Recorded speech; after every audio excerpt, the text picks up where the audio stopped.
நீங்க ஐஸ்வர்யவானா, நீங்களும் நானும் ஐஸ்வர்யவானா இருப்பதை குறித்து யாருக்கு பெரிய பிரச்சனைனா பிசாசுக்கு பெரிய பிரச்சனை. ரெண்டாவது, மதவாதிகளுக்கு ஒரு பெரிய பிரச்சனை. மதத்தை தூக்கி பிடிக்கிறவங்களுக்கு ஒரு பெரிய பிரச்சனை. மூணாவது, எனக்கு தான் பிரச்சனை, என் மனசுதான் பிரச்சனையே தவிர கர்த்தருக்கோ பரலோகத்துக்கோ ஒரு பிரச்சனை கிடையாது. பிரச்சனை வரும் பொழுது மணி இஸ் கம்மிங் மறந்துடாதீங்க.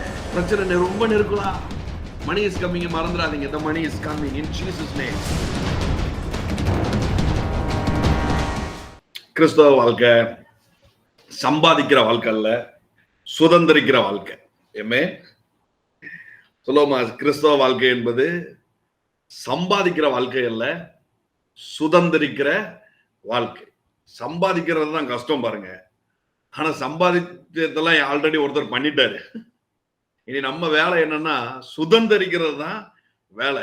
இது இன்னைக்கு நேரத்தில் இல்ல, ஆதாம்கிட்ட இருந்தே ஆண்டவர் மனுஷனை குறித்து வைத்திருக்கிற திட்டமும் நோக்கமும் என்னன்னு சொன்னா, அவர் ஒன்ன ரெடி பண்ணி வச்சிருக்கிறாரு. நீ என்ன பண்ணணும்? அதை சுதந்திரிக்கணும். ஆதாம்கிட்ட அப்படிதான் கொடுத்தாரு, இந்த பூமியை அப்படிதான் கொடுத்தாரு. இதை கல்டிவேட் பண்ணு. ஆல்ரெடி இதுக்குள்ளதான் எல்லாமே இருக்குது, நீ அதை என்ன பண்ணு, கல்டிவேட் பண்ணு அப்படின்னு தான் சொல்லி கொடுத்தாரு. ஆனா இவன் என்ன பண்ணிட்டான்? கல்டிவேட் பண்றதை விட்டுட்டு பிசாசுக்கு செவி கொடுத்ததுனால இப்ப ஏன் பண்ண வேண்டியதாய் போச்சு, எல்லாத்தையும் சம்பாதிக்க வேண்டியதாய் போச்சு. அதனாலதான் கனத்தை சம்பாதிக்க வேண்டி இருக்குது, பணத்தை சம்பாதிக்க வேண்டி இருக்குது, மரியாதையை சம்பாதிக்க வேண்டி இருக்குது. ஏன் பொது இடத்துல யாராவது நம்மள ஒரு மாதிரி தரக்குறைவா பார்த்துட்டாங்க, சொந்தக்காரங்க நம்மள சரியா விசாரிக்கல அப்படின்னு சொன்னா ஏன் கோபம் வருது தெரியுமா? ஏன்னா நம்ம சம்பாதிச்சு வச்சதை இழந்துட்டோம் அப்படின்னு நினைக்கும் போதுதான் கோபம் வருது பாருங்க. அல்லது அதை சரியா சம்பாத்தியம் பண்ணல அப்படின்னு நினைக்கிறதுனாலதான் கோபம் வருது. ஆனா தேவன் நீங்களும் நானும் கனம், பணம், ஜனம் இவைகளை எல்லாம் சம்பாதிக்கும்படியாய் உண்டாக்கி வைக்கவில்லை, நம்மளை சுதந்திரிக்கும்படியாய் உண்டாக்கி வைத்திருக்கிறார். ஏமே இதை நல்ல விளங்கிடணும் பாருங்க. ஜாலியா போகும். அதாவது இன்ட்ரெஸ்டா வாழ்க்கை போறது வேற, ரிஸ்காவே வாழ்க்கை போறது வேற. சரியா? ரெண்டுக்கும் டிஃபரெண்ட் இருக்குது. நம்ம இன்ட்ரெஸ்டா நம்முடைய வாழ்க்கையை கொண்டு போறதுக்காக உண்டாக்கப்பட்டிருக்கிறோம். எதையோ ஒண்ணு உட்காந்து செஞ்சுட்டு இருக்கிறோம், திடீர்னு ஒரு கண்டுபிடிப்பு அதுல இருந்து வருது அப்படிங்கும் போது உட்காந்து வரைகிறோம், ஏதோ ஒண்ணு பண்ணுதோம், நம்ம பிள்ளைகள் ஏதோ ஒண்ணு செய்யுது, பார்க்கும்போது பார்த்தா திடீர்னு அது அற்புதமான ஒரு படைப்பா வரும் பொழுது எவ்வளவு சூப்பரா இருக்குது. அது செய்யும் போது நம்மளுக்கு போர் அடிக்கிற மாதிரி இருக்குது, அது செய்யும் போது ஏதோ ஒண்ணு டிலே ஆகிற மாதிரி இருக்குது, ஆனா செஞ்சு முடிக்கும் போது எவ்வளவு அற்புதமா இருக்குது பாருங்க. அந்த மாதிரிதான் நம்முடைய வாழ்க்கை இன்ட்ரெஸ்டா இருக்கும்படியா தேவன் வைத்திருக்கிறார். எல்லாரும் சொல்லுங்க, நான் சம்பாதிக்க போறது இல்ல. சுத்தம். நீ கொடுக்குற ஒவ்வொரு ஸ்டேட்மெண்ட்டையும் நான் எழுதி வச்சோம்னா எவனாவது பாக்குறவன் நீ முட்டாள்னே நினைப்பான் அப்படிங்கிற அளவுக்கு இருக்கா? கிருபை அப்படிதான் இருக்கும் பாருங்க. வேலைக்கு போற அப்படின்னு சொன்னா நான் சம்பாதிக்க போலங்க, நான் சுதந்திரிக்க போறேன். எனக்காக தேவன் ஆல்ரெடி ஏதோ ஒன்றை வைத்திருக்கிறார், அதை நான் என்ன பண்ண போறேன்? சுதந்திரிக்க போறேன். நான் போய் இனி ஏதோ உண்டாக்க போறது இல்ல. இப்போ இனிமையா நான் தங்கத்தை உண்டாக்க போறேன், இனிமையா நான் போய் பணத்தை உண்டாக்க போறேன் இல்ல, ஆல்ரெடி ப்ரிப்பேர்ட் ஆகி இருக்குது பாருங்க. சொல்லுங்க, God is my provider. Amen. God is my provider. My father is my provider. நீங்க ஒரு வேலைக்கு போறீங்க அப்படின்னு சொன்னா நீங்க பணத்தை உண்டு பண்ண போகல, பணத்தை சம்பாதிக்க போகல, நீங்க சுதந்திரிக்க போகிறீர்கள். ஹல்லேலூயா. பாலும் தேனும் ஓடுகிற நலமும் விசாலமான தேசத்தை நீ உண்டு பண்ணுவேன் ஆண்டவர் சொல்லல. ஏன்னா உனக்கு உண்டு பண்ண முடியாது. You are not a creator. He is the only creator. இந்த எண்ணம் எப்பவுமே இருக்கணும் பாருங்க. ஏதாவது ஒரு பிரச்சனை வந்த உடனே என்னமோ நம்மளே உட்கார்ந்து என்னவோ கிரியேட் பண்ண வேண்டிய இருக்குங்கிற மாதிரி உட்கார்ந்துட்டு இருக்க கூடாது. நம்மளே கிரியேட் பண்ணணும்னு நினைக்கிறதுனாலதான் நம்மளுக்கு என்ன ஆகுதுன்னா துக்கம் மேற்கொள்ளுது. ஐயோ இதை எப்படி நான் உண்டாக்குவேன்னு. நீ கிரியேட்டர் கிடையாது, நீ உலக ரட்சகர் கிடையாது. நீ யாரு? You are a receiver. நீ பெற்றுக்கொள்வதற்காகவே உண்டாக்கப்பட்டிருக்கிறாய். கர்த்தரிடத்திலிருந்து ஏதோ ஒன்றை நித்தமும் பெற்றுக்கொள்ளும்படியாய் உண்டாக்கப்பட்டிருக்கிறாய். நீ சுதந்திரிக்கும்படியாய் உண்டாக்கப்பட்டிருக்கிறாய். நீ கிரியேட் பண்றதுக்காக உருவாக்கப்படல. நீயே ஒரு கிரியேச்சர். நீ எப்படி இன்னொன்னு கிரியேட் பண்ணுவ? He is only the creator. Amen. He is the provider. You are not a provider. He is the provider. He is the creator. You are not a creator. ஏதோ ஒன்றை நீங்க உண்டாக்க போவதில்லை, ஏதோ ஒன்றை சுதந்திரிக்க போகிறீர்கள். ஆமென். சொல்லுங்க, பணத்தை நான் சம்பாதிக்க போகல, பணத்தை சுதந்திரிக்க போறேன். மேஜர் டிஃபரெண்ட் இருக்குது. சம்பாதிக்கிறது அப்படிங்கிறது இல்லாத ஒண்ணு நீங்க இனிமேதான் உட்காந்து கிரியேட் பண்ணணும்னு அர்த்தம். அதனால நம்ம பொண்ணு பார்க்க போகும்போதோ வைக்கும் போதோ எவ்வளவு சம்பாத்தியம் பண்ணுதாருன்னு கேட்காதீங்க, எவ்வளவு சுதந்திரித்து வைத்திருக்கிறாருன்னு கேளுங்க. அதுதான் கரெக்டா இருக்கும். ஏமே பாலும் தேனும் ஓடுகிற தேசத்தை தேவன் ராட்சதர்கள் கையில கொடுத்து இவங்களுக்காக உருவாக்கி பாதுகாத்து வைத்துக் கொண்டிருக்கிறார் பாருங்க. இவங்க வேலை என்ன? போய் சுதந்திரிக்கிறதா வேலை. சோ இப்போ ரெண்டுக்கும் இடைப்பட்ட நாட்களுக்குள்ள நம்ம இருந்துட்டு இருக்கிறோம். அடிமைத்தனத்திலிருந்து என்றைக்கோ தேவன் நம்மளை விடுதலை ஆக்கிட்டார். எல்லாரும் சொல்லுங்க, அடிமை தேசத்திலிருந்து என்னை விடுதலை ஆக்கிட்டார். என்றைக்கு இயேசுவை நான் சொந்த ரட்சகரா ஏற்றுக்கொண்டேனோ, என்றைக்கு இயேசுவே என்னுடைய ஆண்டவர் என்று நான் சொன்னேனோ, அப்பொழுதே எகிப்தின் அடிமைத்தனத்திலிருந்து தேவன் என்ன பண்ணிட்டாரு? என்னை விடுதலை ஆக்கிட்டார். ஆனா கிறிஸ்துவ உலகம் என்ன தெரியுமா சொல்லிருச்சு? இப்ப நீங்க எல்லாம் இந்த வாழ்ற இந்த பூமியில இந்த வாழ்ற இந்த வாழ்க்கை வனாந்தர வாழ்க்கை. கானான் என்பது பரம கானான். செத்து நீங்க போற இடத்துக்கு பேர் தான் கானான் அப்படின்னு சொல்லிட்டாங்க பாருங்க. நான் சொல்றேன், பரலோகத்துல விரோதியே கிடையாது. அங்க நான் சுதந்திரிக்க வேண்டிய அவசியமும் கிடையாது. அங்க எல்லாம் என்னுடையதான் இருக்க போகுது. நான் போய் அதுக்கு சண்டை போட வேண்டி இருக்குது. அங்க யாரு என்னுடைய பாதுகாத்துட்டு இருக்கிறா? அங்க தேவனே பாதுகாத்துட்டு இருக்கிறாரு. அப்படி இருக்கும்போது நான் போய் ஏன் அங்க சண்டை போடணும்? ஆனா கானான்ல சண்டை இருக்குது, கானான்ல மனதுக்குள்ள போராட்டம் இருக்குது. இன்னைக்கு அதெல்லாம் நம்ம டீட்டெயிலா பார்க்க போறோம். ரெண்டுக்கும் இடைப்பட்ட ஒரு காலத்துல நம்ம இருக்கும் பாருங்க. நான் ஒரு விஷயத்த நல்லா விளங்கிக்கோங்க. பாலும் தேனும் உங்களுக்கு செத்தா பரலோகத்துல ஊத்துறது கிடையாது. பாலும் தேனும் செத்தா பரலோகத்துல உங்களுக்கு ஜக்கு ஜக்கா தூக்கி கொடுக்கிறது கிடையாது. இந்த பூலோகத்துல அனுபவிக்கும்படியாய் தேவன் உண்டு பண்ணி வைத்திருக்கிறார். அதெல்லாம் பழைய ஏற்பாடு பிரதர் அப்படின்னு நிறைய பேர் வந்து சொல்லுவாங்க பாருங்க. இல்ல பழைய ஏற்பாட்டின் எல்லா ஆசீர்வாதங்களும் புதிய உடன்படிக்கையில சுதந்திரிக்கும்படியாய் லகுவாக்கி தேவன் தந்திருக்கிறார். பழைய ஏற்பாடு புதிய ஏற்பாடுன்னு ஏன் பிரிக்கப்பட்டிருக்குது அப்படின்னு சொன்னா, கிறிஸ்துவை முன்னிட்டு பிரிக்கப்பட்டிருக்கிறது. கிறிஸ்துவின் மரண பரியந்தம் உள்ள காரியங்களும் கிறிஸ்துவின் மரணத்திற்கும் உயிர்த்தெழுதலுக்கும் அப்புறம் உள்ள காரியங்களும் தான் மேட்டரை தவிர, அங்க இருக்கிற சுதந்திரம், அங்க இருக்கிற சொத்துகள், பழைய உடன்படிக்கையின் வாக்குத்தத்தங்கள், பழைய உடன்படிக்கையில சொல்லப்பட்ட காரியங்களை இந்த புதிய உடன்படிக்கையின் நாட்கள்ல அனுபவிக்க கூடாது என்பதற்காக அல்ல. ஏன் பகுத்து வச்சிருக்குது, ஏன் பிரிச்சு வச்சிருக்குதுன்னா, எப்பா அது வரைக்கும் ஆதாமின் வித்துகளால் வந்துட்டு இருந்தது. இப்ப அப்படி கிடையாது. நீ புதிதாய் ஜெனிப்பிக்கப்பட்டிருக்கிற. அவன்லாம் உட்கார்ந்து அத கஷ்டப்பட்டு புளிஞ்சு எடுத்து அவன் நீதியை நிலைநாட்டி சுதந்திரிக்க வேண்டி இருக்குது. ஆனா நீ அப்படி கிடையாதுப்பா. உனக்காக ஒருவர் யாவற்றையும் செய்து முடித்து விட்டார் என்கிற நிலையில் இருந்து நீ என்ன பண்ண முடியுது? இப்போ எல்லாவற்றையும் சுதந்திரிக்க முடியும் அப்படிங்கறத கத்துக் கொடுக்கிறாரு பாருங்க ஆண்டவர். எல்லாரும் சொல்லுங்க, நான் ஏன் பண்றதுக்காக வரல, நான் ரிசீவ் பண்றதுக்காக வந்திருக்கிறேன். ஹல்லேலூயா. சொல்லுங்க, நான் ஏன் பண்றதுக்காக வரல, நான் ரிசீவ் பண்றதுக்காக வந்திருக்கிறேன். என் பணமோ என் கனமோ எனக்கு உண்டான மரியாதையோ எனக்கு உண்டான அந்தஸ்தோ எனக்கு உண்டான சொத்து பத்துகளோ ரிசீவ் பண்றதுக்காக நான் வந்திருக்கிறேன். ஹல்லேலூயா. சொத்துக்களை கூட நீங்க ஏன் பண்ண போறது இல்ல. நான் உங்களுக்கு ப்ராபசியா சொல்றேன், சொத்துக்களை நீங்கள் சுதந்திரிப்பீர்கள். ஆமாங்க. நீதிமொழிகள் 13:22. கடந்த நாட்களை நம்ம என்ன பார்த்துட்டு இருந்தோம் அப்படின்னு சொன்னா, நான் ஐஸ்வர்யவானா இருப்பதில கர்த்தருக்கு ஒரு பிரச்சனை இல்லை. எல்லாரும் சொல்லுங்க, இதைதான் நம்ம கடந்த நாட்கள் முழுக்க நம்ம பார்த்துட்டு இருந்தோம். நான் ஐஸ்வர்யவனாய் வாழ்வதை குறித்து கர்த்தருக்கு ஒரு முக சுளிப்பும் இல்லை. சொல்ல போனா அதை ஆதரிக்கிறார். அதற்காகவே அவர் ரத்தம் சிந்தினார். எல்லாரும் சொல்லுங்க, அதற்காகவே அவர் ரத்தம் சிந்தினார். என் கஷ்டங்கள் என் நஷ்டங்கள் யாவையும் அவர் ஏற்று சுமந்து தீர்த்திருக்கிறார். அதற்காகவே அவர் சிலுவையில பெரிய விலைக்கரையும் செலுத்தி இருக்கிறார். ஆதாம் இழந்த வாழ்க்கையை நான் அனுபவிக்கும்படியாய் அவர் சிலுவையில அவ்வளவு பெரிய காரியத்தை செய்து முடித்திருக்கிறார். இதுல இருந்து ஒரு காரியத்தை நல்ல எனக்கு விளங்குது. அது என்ன அப்படின்னு சொன்னா, என் தரித்திரத்தை அவர் ஏற்று சுமந்து தீர்த்திருக்கிறார். ஆகவே நான் ஐஸ்வர்யவானா இருப்பதுல கர்த்தருக்கு ஒரு பிரச்சனையும் இல்லை. யாருக்கெல்லாம் பிரச்சனை? நீங்க ஐஸ்வர்யவானா, நீங்களும் நானும் ஐஸ்வர்யவானா இருப்பதை குறித்து யாருக்கு பெரிய பிரச்சனைனா, பிசாசுக்கு பெரிய பிரச்சனை. ஒன்று. ரெண்டாவது, மதவாதிகளுக்கு ஒரு பெரிய பிரச்சனை. கிறிஸ்தவ மதத்தை தூக்கி பிடிக்கிறவங்களுக்கு ஒரு பெரிய பிரச்சனை. மூணாவது, எனக்கு தான் பிரச்சனை, என் மனசுதான் பிரச்சனையே தவிர கர்த்தருக்கோ பரலோகத்துக்கோ ஒரு பிரச்சனை கிடையாது. நான் சொல்லுங்க, இந்த இந்த விஷயம் ஆழமா மண்டக்குள்ள இறங்கிடணும் பாருங்க. இது ஏன்னா சில காசு வரும் பொழுது ஒருவேளை நீங்க அதை சரியா சேர்த்து வைக்காம இருக்கும் போதோ அல்லது எங்கேயோ நீங்க மிஸ் பண்ணும் பொழுதோ உங்களுக்குள்ள ஒரு கேள்வி எழுப்பிக்கிட்டே இருக்கும் பாருங்க. கர்த்தருக்கு சித்தம் இல்லாம இது நம்ம கையில வந்துட்டோம், அதனாலதான் நம்ம இழந்துட்டோமோ, அதனாலதான் நம்ம சரியா ஞானமா இதை செலவு பண்ணலையோ அப்படிங்கிற கிறுக்குத்தனமான கேள்விகள்லாம் வரும் பாருங்க. இல்ல இல்ல இல்ல உன் கையில இருக்கிற 1,00,000 ரூபாய் தொலைஞ்சதுனாலயா அங்க பரலோகத்துல எல்லாம் வத்திர போகுது? நீங்க ஏதோ ஒரு 5,00,000 ரூபாயை ஏமாந்ததுனாலயா பரலோகத்துல வத்திருது? வத்தவே வத்தாது பாருங்க, வத்தவே வத்தாது, வத்தவே வத்தல. சொல்லுங்க, பரலோகத்துல வத்தாது.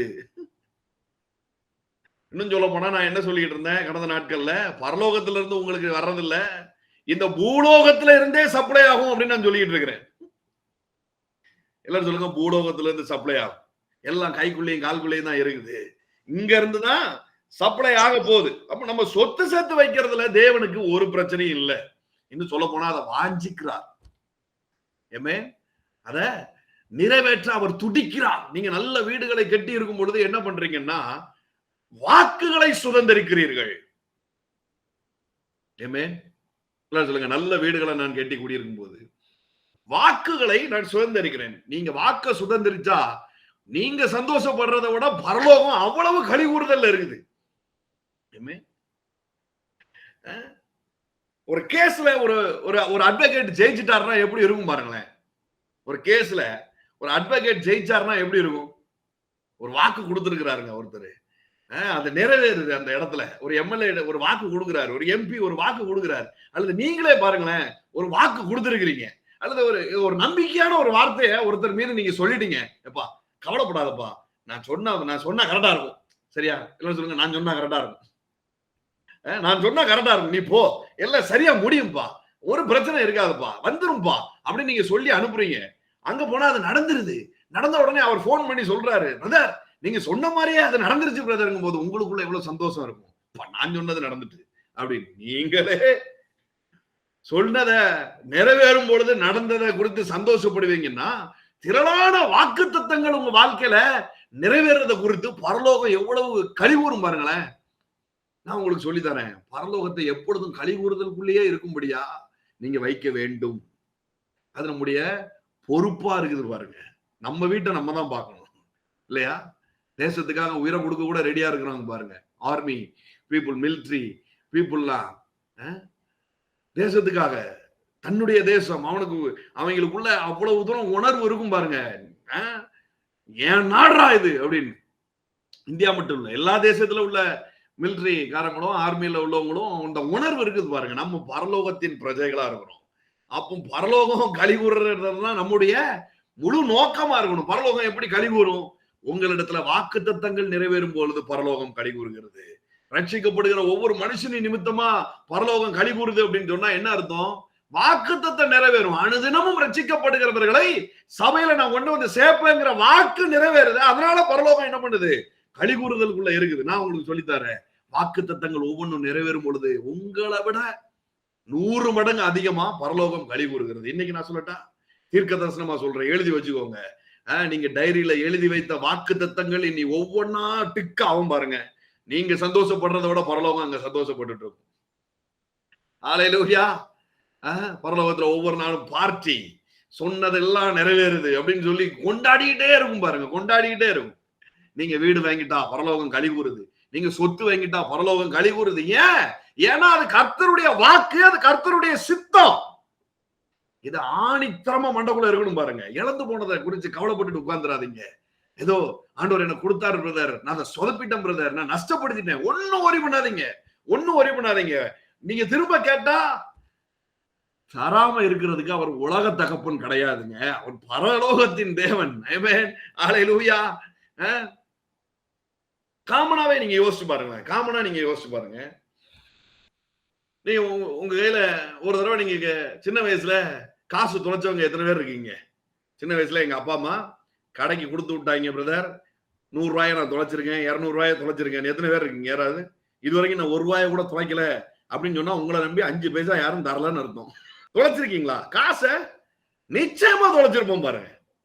இப்படி நீங்க 100 ரூபாயை தொலைச்சதுனால அடுத்து நீங்க வளரும் போது இனிமே இவனை கடைக்கே அனுப்பக்கூடாது, இனிமே இந்த பிள்ளைக்கு கையில காசே கொடுக்க கூடாது அப்படின்னு சொல்லி எத்தனை பேரண்ட்ஸ் திரும்ப கொடுத்ததே இல்லை. அவ்வளவு இருக்க மாட்டாங்க. பழகிக்கோ, பரவாயில்ல, தொலைஞ்சிட்டா விட்டுரு, 100 ரூபா அப்படிங்கும் போது அது ஒரு பெருசா எடுக்க மாட்டாங்க. சரியா? ஒரு தகப்பன்ட்ட மொத்தமே 5 லட்சம் ரூபாய் தான் இருக்கு. ரிட்டையர்மெண்ட் ஃபண்டுன்னு வச்சுக்கோங்க.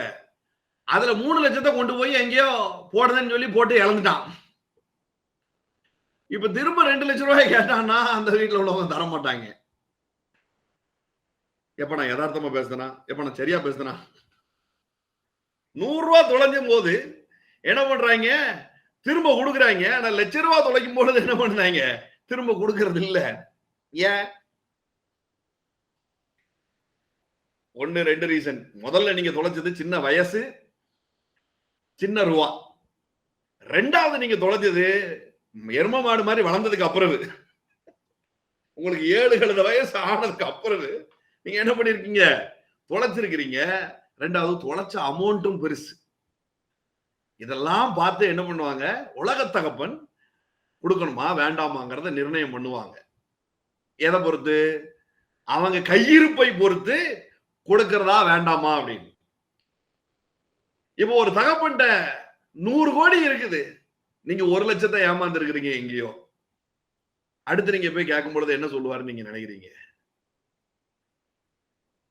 திட்டுவாரு, நிச்சயமா திட்டுவாரு. கிறுக்குத்தனமா எங்கேயாவது போய் போடாத, இப்போவாது ஞானமா நடந்துக்கோ அப்படின்னு சொல்லி என்ன பண்ணுவாரு அவரு, திரும்ப அதை கொடுக்கிறவரா இருக்கிறாரு. இததான் இளையகுமாரன் கதையில சொல்லி இருக்குது. இளையகுமாரன் கதையில இததான் சொல்லி இருக்குது. ஏமே, சொத்துக்களை தான் தூக்கிட்டு போறான். சொல்லுங்க, சொத்துக்களை தூக்கிட்டு போறான். இப்ப இவங்க ஏன் இத வேண்டாம் வேண்டாம் வேண்டாம் அப்படின்னு சொல்றாங்கன்னா, சொத்து வந்துட்டா அவன் விபச்சாரம் பண்ண போயிருவான், சொத்து வந்துட்டா காசு கையில வந்துட்டா அவன் தப்பான பாதையில போயிருவான். இப்படியே ப்ரொமோட் பண்ணி ப்ரொமோட் பண்ணி ப்ரொமோட் பண்ணி ப்ரொமோட் பண்ணி மண்டக்குள்ள எங்கேயோ ஒண்ணு வச்சுட்டாங்க பாருங்களேன். காசு இருந்ததுனாலதான் நீ அங்க போய் ஏமாந்த, ஒருவேளை அந்த காசு உன் கையிலேயே வரலன்னா நீ ஏமாந்திருக்க வாய்ப்பே இல்லைல்ல அப்படின்னு. நல்லா தெரிஞ்சுக்கோங்க, காசு நாம இத பத்தினதல்ல வாழ்க்கை. தேவன் நம்ம, அவ்வளவுதான். இத பத்தினதை பத்தி தான் வாழ்க்கை. இதுக்கு இடையில காசு ஒரு சர்வெண்ட். சரியா? அதை நீ தொலைச்சிருக்கலாம், அதை நீ ஒண்ணு இல்லாம ஆக்கிருக்கலாம், அதை நீ விரையப்படுத்திருக்கலாம். அது நிமித்தமா உனக்கு ஞானம் வந்துட்டா, இன்னைக்கு இனி அந்த தப்ப பண்ணக்கூடாதுங்கிற தெளிவு வந்துட்டா, அது போதும் பாருங்க. தேவன் சப்ளை பண்ணிக்கிட்டே இருப்பார். நான் அடிச்சு சொல்றேன், காசு இழந்து உட்கார்ந்து இருந்தீங்கன்னா மீண்டும் உங்களுக்கு ஒரு சப்ளை வருது இன்னைக்கு. அல்லேலூயா. கொடுத்தாங்க பிரதர், ஏமாந்துட்டேன், இழந்துட்டேன். நான் சொல்றேன், தேவன் ஒருபோதும் அதை குறித்து உங்களை குற்ற உணர்வுக்குள்ளேயே வைத்து நீ அவ்வளவுதான், உனக்கு அவ்வளவுதான் புத்தி, உனக்கு அவ்வளவுதான் ஞானம்னு சொல்லி அப்படியே உங்களை முடக்குவாதத்துல வைத்திருக்கிற தேவன் அல்ல. அவர் திரளான ஐஸ்வர்யத்துக்கு சொந்தக்காரரா இருக்கிறார். ஏமே, நீங்களும் நானும் செய்ய வேண்டியது என்ன? காசை நீங்க இழந்திருக்கலாம், ஏமாந்துருக்கலாம், அல்லது ஓரளவு சேர்த்து வச்சிருக்கலாம், அல்லது சேர்க்க முடியல பிரதர், அப்படி வருது, அப்படியே போகுது. மந்த் மந்த் ஏதோ ஒரு கணக்கு வழக்கு சரியா போயிட்டு இருக்கு. மந்த் கண்டிப்பா கடன் வாங்குற சூழல் வருது. நீங்க எப்படிப்பட்ட ரீதியில இருந்தாலும் நான் உங்களுக்கு ஒண்ணு சொல்லித்தரேன். ஒன்னே ஒண்ணு சொல்லுங்க, the money is coming. Amen.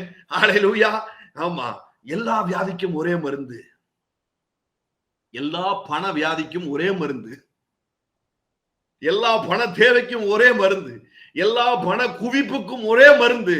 The money is coming. Amen. My money is coming. My money is coming. உங்களுக்கு ஒரு நாளும் குறைஞ்சு போறது இல்ல. ஒரு நாள் அங்க ட்ரை ஆகாது, அங்க உள்ள பேலன்ஸ் 0 ஆகாது.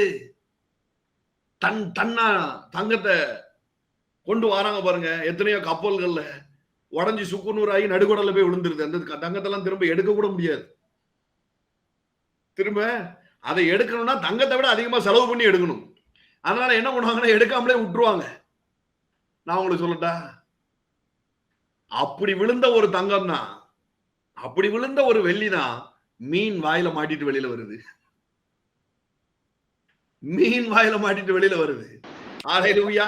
நான் உங்களுக்கு தீர்க்க தரிசனமா சொல்றேன். அப்படி இந்த பூமியில துளைந்த பணங்கள், எத்தனையோ ஐடி ரைடுல எரிக்கப்பட்ட பணங்கள், எத்தனையோ தூக்கி எரியப்பட்ட பணங்கள், எத்தனையோ பேர் சொத்துக்களை காப்பாத்திக்கிடணும், ஜெயிலுக்கு போயிடக்கூடாதுன்னு சொல்லி கடல்ல தூக்கி எறிஞ்ச காரியங்கள், எத்தனையோ கண்டுபிடிப்புகள் பாருங்க, அப்படியே உடஞ்சி சுக்குனராகி லாஸான காரியங்கள், இது எல்லாம் திரும்ப ரீசைக்கிளிங் ஆகுது உங்க வாழ்க்கையில.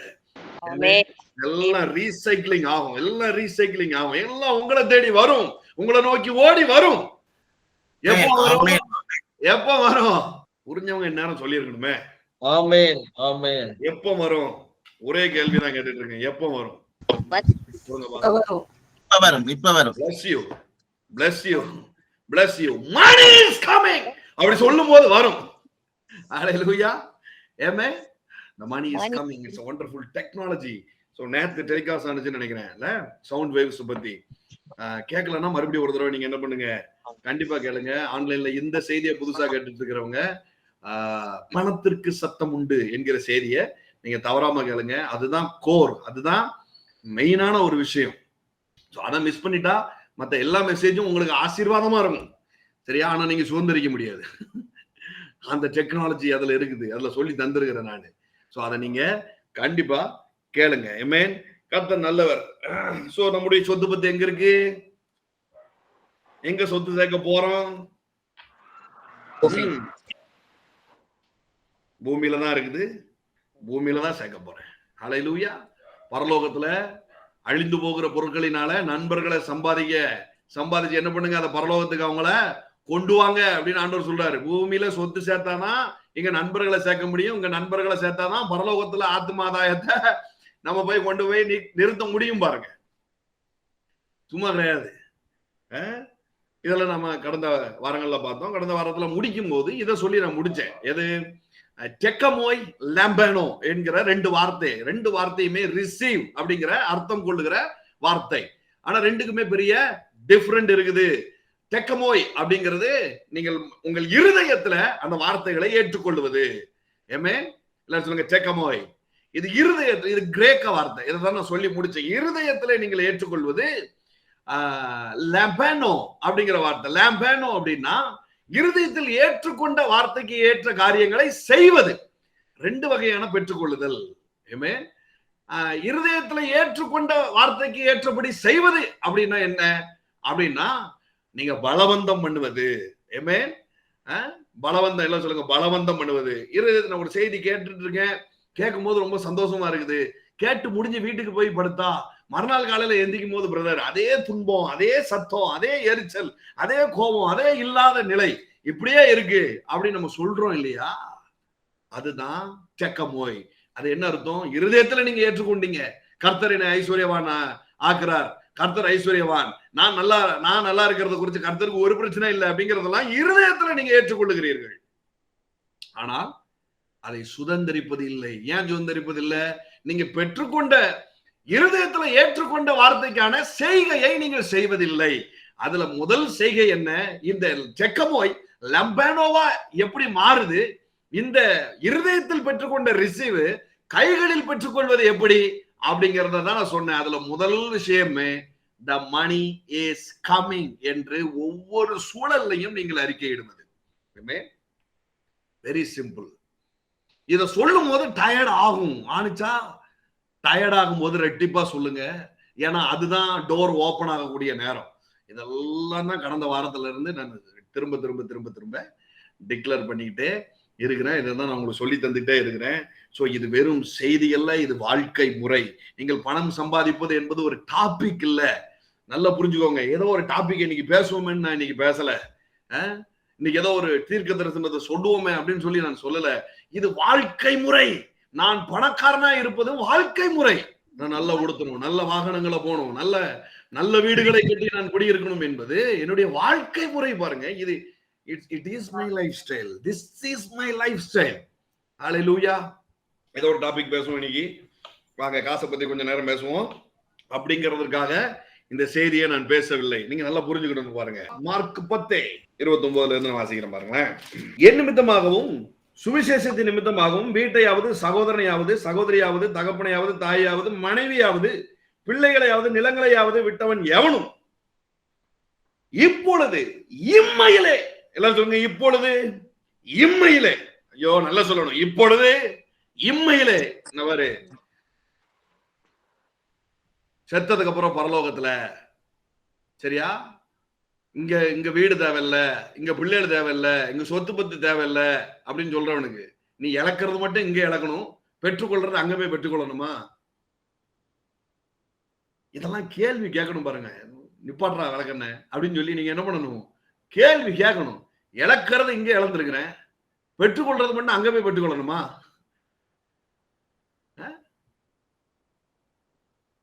எல்ஜில வாஷிங் மிஷின் வாங்கியிருக்கோம்னா எனக்கு எல்ஜி காரன் தான் சர்வீஸ் தரணும். சாம்சங்ல போய் நின்று சண்டை போட்டுட்டு இருக்க கூடாது. ஓகேயா? சாம்சங்ல போய் நின்று சண்டை போட்டு உன் கம்பெனியில் தான் வாங்கினேன், நீ சொல்லி தானே வாங்கினேன், நீ தான் எனக்கு சர்வீஸ் பண்ணி கொடுக்கணும். இழந்தது நான் பூமியில இழந்திருக்கிறேன், பெற்றுக்கொள்றது நீ செத்ததுக்கு அப்புறம் போய் பெற்றுக்கொண்டா அங்க போய் விஷயத்துக்கு வரும். இம்மையிலே எல்லாம் சொல்லுங்க, இம்மையிலே இப்பொழுது இப்பொழுது இம்மையிலே துன்பங்களோடு கூடிய நூறத்தனையாக வீடுகளையும் சகோதரனையும் சகோதரிகளையும் தாய்களையும் பிள்ளைகளையும் நிலங்களையும் மறுமையிலே நித்திய ஜீவனையும் அடைவான் என்று மெய்யாகவே உங்களுக்கு சொல்லுகிறேன். அப்ப வீடு, பிள்ளை, சொத்து பத்து இதெல்லாம் இம்மையில, நித்திய ஜீவன் மறுமையில. இந்த பெற்றுக்கொள்ளுதல் இந்த ரிசீவ் பண்ணுவாங்க அப்படின்னு சொல்லியிருக்கு இல்லையா? இதுல பாருங்க, ஒரு முக்கியமான விஷயத்தை மிஸ் பண்ணிட்டாங்க. நீங்க எத்தனை பேர் கவனிச்சீங்கன்னு எனக்கு தெரியல. சகோதரிகளையாவது தகப்பனையாவது தாவியாவது மனைவியாவது பிள்ளைகளையாவது நிலங்களையாவது விட்டவனுக்கு எல்லாத்துக்கும் நூறத்தனையா கிடைக்கும்னு சொல்லிவிட்டு வீடு, சகோதரன், சகோதரி, தாய், பிள்ளைன்னு வருது, மனைவியை விட்டுட்டாங்க பாருங்களேன். வேதம் ரொம்ப பக்கா தெளிவு. சரியா? ஜீசஸ் வந்து ஒரு வார்த்தையை விடுறாருன்னா கவனமா பேசுவாரு. போற போகல விட்டுரும் அப்படின்லாம் விடுறது இல்ல பாருங்க. டக்குன்னு ஒய்ஃபை தூக்கிட்டாரு. ஏன்னா இவன் தெரியும் அது மட்டும் ஒண்ணு அப்படி. யோபுவின் நாட்களையே பிள்ளைகளை இழந்ததுக்கு அப்புறம் 7 பிள்ளைகளை கொடுத்தாருப்பா, ஒய்ஃபை பக்கத்திலே வச்சுக்கிட்டாரு. சரியா? வேதம் சொல்லிருச்சு மனைவியை இழந்தா லிஸ்ட்லயே வரல பாருங்க. அட்லீஸ்ட் ஒரு மனைவி இழந்ததுக்கு ஒரு மனைவியாவது வரணும்னா அதுவும் எழுதி வைக்கல. இதை எப்படி கொண்டு போவேன்னு எனக்கும் தெரியல. நீ 100க்கெல்லாம் ஆசைப்படக்கூடாது. சரியா? 100 வீடுக்கு ஆசைப்படு, தப்பே கிடையாது. 100 கணக்கான நிலத்துக்கு ஆசைப்படு, தப்பே கிடையாது. எமே சகோதர சகோதரிகள் பிள்ளைகளுக்காக நீ ஆசைப்படு, தப்பு கிடையாது. இது நடக்காது ராஜா அப்படின்ட்டு. ஓகே, இந்த ரிசீவிங் இருக்கு இல்லையா? இது இந்த ரிசீவிங்க்கு என்ன அப்படின்னா லாம்பானோ. இதை வந்து தன்னால சொல்லிட்டாருங்கிறதுனால நடக்கிறது இல்ல. இதை நீங்க சுதந்திரிக்க வேண்டியது இருக்கிறது. எல்லாரும் சொல்லுங்க, சுதந்திரிக்க வேண்டியது இருக்குது. சோ இந்த பெற்றுக்கொள்ளுதலுக்கு ஏற்ற ஒரு செய்கையை நீங்கள் செய்ய வேண்டும். இதுதான் போன வாரம் கடைசி நான் முடிக்கும் பொழுது நான் இப்படி முடிச்சேன். சரியா? லூக்கா 8:13. லூக்கா 8:13. ஏன்னா இந்த தாட் ரொம்ப முக்கியம். இதை தான் இன்னைக்கு நான் கொஞ்சம் எலாபரேட்டா பேச போறேன். இந்த 2 வகையான ரிசீவிங்க நல்ல விளங்கிக்கிடணும் பாருங்க. இது ஒரே வார்த்தையில சொல்லிட்டு போனா கண்டிப்பா புரியாது. காதல வாங்கிட்டு அப்படியே கிளம்பிடுவோம். இதை கொஞ்சம் ஸ்ட்ரெஸ் பண்ணி சொல்ல வேண்டியிருக்கு, கொஞ்சம் அழுத்தம் திருத்தமா சொல்ல வேண்டியிருக்குது. இதுதான் மனதுக்குள்ள இருக்கிற பயத்தை முதல்ல வெளியில போக்கும். ஓ இவ்வளவுதானா, இவ்வளவு சிம்பிளா இருக்குதா அப்படிங்கிறத நம்மளுக்கு உணர்த்தும் பாருங்க. ஏதோ ஒன்றை நான் செய்ய வேண்டியிருக்குது அப்படிங்கும் போது அது ரொம்ப கடினமா இருக்குமோ, ஆல்ரெடி செஞ்சு செஞ்சு நான் டயர்ட் ஆயிட்டேன் பிரதர், என்னை இன்னும் ஏதாவது செய்ய சொல்லாதீங்க. நான் கிருபையை நம்பினதுக்கு காரணமே எனக்கு எதுவுமே செய்ய வேண்டாம், அவர் ஏதோ செஞ்சு முடிச்சுட்டாருன்னு சொன்னதை கேட்டுதான் நான் உள்ள வந்தேன். இன்னும் நீ அதை செய்ய இதை செய்யணும் போட்டு என்னை அழுத்தாதீங்க அப்படிங்கிற மனநிலையில தான் நீங்க இருப்பீங்கன்னு எனக்கு நல்லா தெரியும். கரெக்டா? எத்தனை பேர் அப்படிப்பட்ட மனநிலையில இருக்கிறீங்க தெரியுங்களா? எப்படி பிரதர் தெரியும்? நீங்க தீர்க்கதரிசி தெரியும் அப்படிலாம் இல்ல, எனக்கும் அப்படிதான் இருந்துச்சு, அதனால தெரியுங்கிறேன். ஆமா, எப்படி பிரதர் நிறைய விஷயம் பாருங்க, எப்படி பிரதர் தெரியும் அப்படிம்பாங்க. அப்படி சொல்லிட்டு அவங்களே சொல்லிடுவாங்க, நீங்க ப்ராஃபட் நீங்க சொல்லிடுவீங்க உங்களுக்கு தெரியாது அப்படின்னு. இல்லைங்க, அதே எக்ஸ்பீரியன்ஸ்ல தான் நானும் கடந்து போனேன், அதனால எனக்கு தெரியும். கிருபை கிருபை கிருபை. இந்த எம்எல்எம் பிசினஸ்ல வந்து சொல்லுவாங்க பாருங்களேன், ஒண்ணுமே செய்ய வேண்டாம், உங்களுக்கு பின்னாடி ஒரு சிஸ்டம் வேலை செய்யும், உங்களுக்கு பின்னாடி உங்க டாப் லைன்ல இருக்கிறவங்க வேலை செய்வாங்க, நீங்க 999 ரூபாய் மட்டும் கட்டி 5000 ரூபாய்க்கு இந்த ப்ராடக்ட்டை மட்டும் நீங்க வாங்குங்க, உங்க வாழ்க்கை ஓஹோன்னு ஆயிரும் அப்படிம்பாங்க. அதுக்கப்புறம் கூட்டு வச்சு வார வாரம் கிளாஸுக்கு நீ வரணும்பாங்க, மாசம் ஒரு தடவை 2 தடவை கையோட கூட்டு வாம்பாங்க. அவனை சைன் பண்ண வை, இவனை சைன் பண்ண வைன்னு பாக்குறவன்ட்டெல்லாம் அதை பத்தி, அந்த ப்ராடக்ட பத்தியே பேச வச்சு நம்மளை வந்து புண்ணாக்கிறவங்க பாருங்க. கடைசியில டேய் நீ என்ன சொன்ன, நீ ஒண்ணுமே செய்ய வேண்டாம், நீ பார்த்துட்டு இருக்க வேலையை டிஸ்டர்பே பண்ண வேண்டாம், நீ வேலையை முடிச்சுட்டு வந்து எக்ஸ்ட்ரா டைம்ல நீ இதை பண்ணா போதும், நீ பணக்காரன் ஆயிரலாம்னு சொல்லி தானடா கூட்டு வந்த, இன்னைக்கு நீ தெரு தெருவா பிச்சை எடுக்க வைக்கிற அளவுக்கு பேசுவாங்க பாருங்க. எல்லாம் சிரிக்கிறத பார்த்தா பல பேர் இதுக்குள்ள மாட்டிருப்பீங்க போலயே. ஆமா ஐயா, ஆமா ஐயா, ஆமா ஐயா அப்படிங்கிறீங்களா? ஆமா பாஸ்டர், மாட்டிட்டேன் பாஸ்டர். தப்பு இல்ல. நான் மல்டி லெவல் மார்க்கெட்டிங்ல எல்லாரும் பண்ணணுங்கிறது இல்ல, அதை பண்றவங்கள நான் ஆசீர்வதிக்கிறேன். ஆனா இத பண்ணலன்னா நீ ஒரு காசுக்கு பெற மாட்டேன்னு ஒரு முத்திரை குத்துவாங்க பாருங்களேன், அததான் சகிக்கவே முடியாது. இத கூட பண்ணலன்னா நீ வாழ்க்கையில ஒண்ணுத்துக்கும் லாய்க்கு இல்லை அப்படிங்கிற அளவுக்கு நம்மள ஈகோவை டச் பண்ணுவாங்க பாருங்க. எல்லாருக்கும் மார்க்கெட்டிங் தான் தேவன் வைத்திருப்பாரு, ஆனால் பூரா பேரும் மார்க்கெட்டிங் தான் பண்ணிட்டு இருக்கணும், ஒரு பேரும் டாக்டர் ஆக முடியாது. சரியா? சோ நீங்க எடுத்திருக்கிற தொழிலை குறித்து உங்களுக்கு ஒரு கவலையும் வேண்டாம். அந்த அந்த தொழில உங்களை தேவன் வல்லவர்கள் ஆக்குவார். ஆமென். உங்களுக்கு என்ன இன்ட்ரெஸ்டா வருதோ அதுல இன்னைக்கு நீங்க காசு கூட பார்க்காம இருக்கலாம் பாருங்க. இன்னைக்கு நீங்க காசு பார்க்காம இருக்கலாம். உங்களுக்கு என்ன தெரியுதோ, உங்களுக்கு என்ன செய்யணும்னு ஆசையா இருக்குதோ அதை நீங்க செய்யும் போது உங்களுக்கு பெருசா காசு வராம இருக்கலாம், நீங்க பெருசா பாராட்டப்படாம இருக்கலாம், ஆனா உங்களுக்கு தெரியும் அதை செய்யும் பொழுது உண்டாகிற ஒரு சந்தோஷம். ஆமென். ஒவ்வொரு விஷயமே கலை பாருங்க. மார்க்கெட்டிங் நல்ல ஒரு கலை தான். சிலருக்கு டீச்சரா இருக்கிறது ரொம்ப பிடிக்கும் பாருங்க, அவங்களுக்கு பெருசா காசு வராது, ஆனா அதை இன்ட்ரெஸ்டா செய்வாங்க பாருங்க.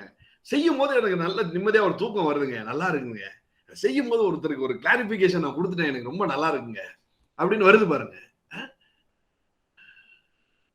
எந்த காரியத்தை நீங்கள் செய்யும் பொழுது உங்களுக்கு உற்சாகம் இருக்கிறதோ, எந்த காரியத்தை நீங்க செய்யும் பொழுது நீங்க சோர்வு அடைகிறது இல்லையோ, அதை மீண்டும் மீண்டும் செய்யுங்க.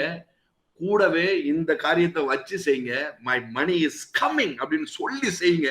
அதுலதாங்க சூப்பர் நேச்சுரலே நடக்கும். புரியுதா? புதுசா ஒண்ணும் செய்ய வேண்டாம், புதுசாலாம் ஒண்ணும் செய்ய வேண்டாம். இந்த உணர்வோடு நான் இன்னைக்கு வேலைக்கு போறேன், நாய் பொழப்புடா அப்படின்னு சொல்லிட்டு போகாம இருந்தாலே போதும். பேக கையில் எடுக்கும் போது மணி இஸ் கமிங் அப்படி சொல்லிட்டு போங்க. அந்த பணத்திற்கு சத்தம் உண்டுங்கிற செய்தியை கேட்டுட்டு நீங்க என்ன பண்ணுங்க, சொல்லிட்டு போங்க. உங்களுக்கே புரியும். ஏஞ்சல்ஸ் கண்ணு முன்னாடி வந்து நிற்கிறதையும், கிளையன்ஸ் அவங்களே கூட்டு வர்றதையும், புது புது ஐடியாஸ் அவங்க உங்களுக்கு தர்றதையும் நீங்க அனுபவிக்க முடியும். ஏமே சுதந்திரிக்க போகணும்னு சொல்லிட்டு வீட்டுக்குள்ளேயே உட்கார்ந்து இருந்தா அது பேரு டெக்கமோய். நீங்க மனதளவுல ஏற்றுக்கொண்டீங்க, கர்த்தர் ஐஸ்வர்யத்தை எனக்கு தருகிறார் என்பதை நீங்க மனதளவுல ஏற்றுக்கிட்டீங்க. ஆனா கதவை திறந்து நீங்க வெளியில போகலன்னா அது டெக்கமோயா கன்வெர்ட் ஆகாது, அது மேனிஃபெஸ்ட் ஆகாது, உங்க மடியில வந்து விழாது. உங்கள் மனதிற்குள் வந்து விழுந்தது உங்கள் மடியில வந்து விழுறதுக்காக தான் இந்த காரியத்தை நான் உங்களுக்கு சொல்லிட்டு இருக்கிறேன். ஆமென். ஹல்லேலூயா. ரெண்டுக்கும் டிஃபரெண்ட் இருக்குது, ரெண்டுக்கும் டிஃபரெண்ட் இருக்குது. ஆமென். 8:13 லூக்கா 8:13 டக டக டக நிறைய வசனத்தை மட்டும் நான் மெயினா சொல்லிடுறேன். சரியா? ஏன்னா இந்த ஒவ்வொரு வசனமும் ரொம்ப முக்கியம். 2 டைப் ரிசீவிங்கையும் இந்த 2 வசனங்களும் மாத்தி மாத்தி சொல்லிக்கிட்டே இருக்கும். சரியா? கற்பாறையின் மேல் விதைக்கப்பட்டவர்கள் கேட்கும் பொழுது சந்தோஷத்துடனே வசனத்தை ஏற்றுக்கொள்கிறார்கள். நான் சொன்னேன் இல்லையா? ஆயினும் தங்களுக்குள்ளே வேறு கொள்ளாதபடியினாலே கொஞ்ச காலம் மாத்திரம் விசுவாசித்து சோதனை காலத்தில் பின்வாங்கி போகிறார்கள். பிரச்சனைன்னு வரும் பொழுது மணி இஸ் கம்மிங்க மறந்துடாதீங்க. பிரச்சனை ரொம்ப நெருக்குதா, மணி இஸ் கம்மிங்க மறந்துடாதீங்க. the money is coming in Jesus name. I declare, I decree again and again. இதை எப்பொழுதுமே சொல்லிட்டே இருங்க. இதுதான் லாம்பானோ. அந்த சூழல்லையும் உங்களுடைய ஃபெய்த்தை நீங்க சொல்றது. இன்னொரு காரியத்தை சிம்பிளா நான் சொல்லி தரவா? டெக்கமோய் லாம்பானோக்கு பிலீஃப் அண்ட் ஃபெய்த். டெக்கமோய் லாம்பானோ பிலீஃபுக்கும் ஃபெய்த்துக்கும் இருக்கிற டிஃபரெண்ட் பாருங்க. பிலீஃபுக்கும் ஃபெய்த்துக்கும் இருக்கிற டிஃபரெண்ட். ரெண்டுமே ஒண்ணுதானே பிரதர்? ரெண்டுமே ஒண்ணுதானே? நம்பிக்கை தானே? No, believing is not faith. சரியா? நீங்கள் மனதில் ஏற்றுக்கொள்றதுக்கும் மடியில ஏற்றுக்கொள்றதுக்கும் வித்தியாசம் இருக்குது. பிலீவ் பண்றதுக்கும் ஃபெய்த்ல இருக்கிறதுக்கும் பெரிய வித்தியாசம் இருக்குது. பிலீவ் அப்படிங்கிறது அது ஒரு நவுன் பாருங்க, அது ஒரு பெயர் சொல். ஆனா ஃபெய்த் அப்படிங்கிறது வினை சொல். நீங்க ஏதாவது ஒண்ணு செஞ்சாதான், நீங்கள் நம்புகிறதற்கு ஏற்ற ஒரு காரியத்தை செய்யும் போதுதான் அது லேம்பனோவா இருக்குது, அது ஃபெய்த்தா இருக்குது. ஹல்லேலூயா. புரியுதா? எத்தனை பேருக்கு புரியுது?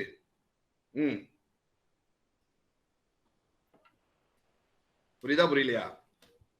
புரியலன்னா புரியலன்னு சொல்லிருங்க. புரியுதுங்க பாஸ்டர். பிலீஃப்க்கும் ஃபெய்த்துக்கும் பெரிய டிஃபரெண்ட் இருக்குது. பிலீவ்னா என்ன? ஒரு எக்ஸாம்பிள் சொல்றேன். அடுப்புல தண்ணி வச்சா அது வெண்ணி ஆகும். தெரியுமா தெரியாதா? நான் நம்புறேன் பிரதர். அடுப்பு ஆன் பண்ணிட்டு அதுல சட்டியில தண்ணி வச்சா அது வெண்ணி ஆகுங்கிறத நான் நம்புறேன். சரி, இதனால என்ன பிரயோஜனம்? நம்பிக்கை கடைசி வரைக்கும் நம்பிக்கையாவே இருக்கும். ஆனா நீ அடுப்பு ஆன் பண்ணி அதை நம்புற நீயே அடுப்பு ஆன் பண்ணி மேல சட்டியை வச்சு தண்ணியை ஊத்துனா இதுதான் ஃபெய்த். அதுதான் ஃபெய்த். பாருங்க, நம்புறனா அதை செய்யணும். சொல்லுங்க, நம்புறத செய்யுங்க, நம்புறத செய்யுங்க. You must act upon what you believe. சொல்லுங்க, you must act upon what you believe. இந்த விதிமுறை இது பிரமாணம் கிடையாது. இதுதான் ரொம்ப முக்கியம். இதான் இப்ப சொல்ல வந்தேன். சரியா? இப்போ நிறைய பேருக்குள்ள கேள்வி, எப்ப கிருபையை நம்பி நான் வந்தேன், அதுவும் குறிப்பா பணம் சம்பாதிக்கிறதுக்கு தேவனுடைய கிருபையை நம்பி நான் வந்தேன். ஆனா இன்னும் நீ எதையோ ஒண்ணு செய்ய சொல்றத பத்தியா எனக்கு கஷ்டமா இருக்குது, எனக்கு வேண்டாம், அந்த பிரமாணம் எனக்கு வேண்டாம், கிரியையே இருக்காது, அதுதான் கிருபை அப்படின்னு தானே சொல்லி கூட்டு வந்தீங்க. இப்ப என்ன வேற என்ன புதுசா ஒண்ணு அதை செய் இதை செய்யுங்கிறிய அப்படின்னு நீங்க சொல்றது எனக்கு புரியுது. நான் உங்களுக்கு சொல்றது பிரமாணம் அல்ல. நிறைய பேர் மிஸ் பண்ணிட்டாங்களே. ஐயோ, முக்கியமான சப்ஜெக்ட் ஆச்சே. நான் உங்களுக்கு சொல்லுவது பிரமாணம் அல்ல, இது விதி, இது விதிமுறை. விதியின் உடனே தலைவிதின்றாதீங்க. இல்ல இல்ல, இது விதிமுறை. சரியா? இது விதிமுறை. இது தேவனுக்கே இதுதான் விதிமுறை. ஏமே, இது தேவனுக்கே இதுதான் விதிமுறை. கர்த்தர் தன்னுடைய நம்பிக்கையை நம்பிக்கையாய் வைக்காமல் அவர் செயல்படுத்துகிறதுனாலதான் அவர் கர்த்தரா இருக்கிறார். அவரு கர்த்தரா இருக்கிறார். பாருங்க, ஆதியாகமம் 1:2. கர்த்தர் நம்புறாரு. என்ன நம்புறாரு? இந்த உலகத்தை புதுசா நான் மாத்த போறேன் அப்படிங்கிறத நம்புறாரு. நம்பினது மட்டும் இல்ல, அதற்கு ஏற்ற செய்கையை அவர் செய்கிறார். சொல்லுங்க, ஏற்ற செய்கையை அவர் செய்கிறார். ஆதியாகமம் 1:2. பூமியானது ஒழுங்கின்மையும் வெறுமையுமா இருந்தது, ஆழத்தின் மேல் இருந்தது, தேவ ஆவியானவர் ஜலத்தின் மேல் அசைவாடி கொண்டிருந்தார். எல்லாரும் சொல்லுங்க, அசைவாடி கொண்டிருந்தார். ஒரு ஆக்ஷன்ல இருக்கிறாரு.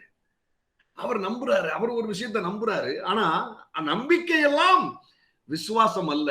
நம்பிக்கை உங்கள் இருதயத்திலே உண்டாகிறது. ஆனால் விசுவாசம் என்பது அதற்கு ஏற்ற ஒரு காரியத்தை நீங்கள் செய்வது.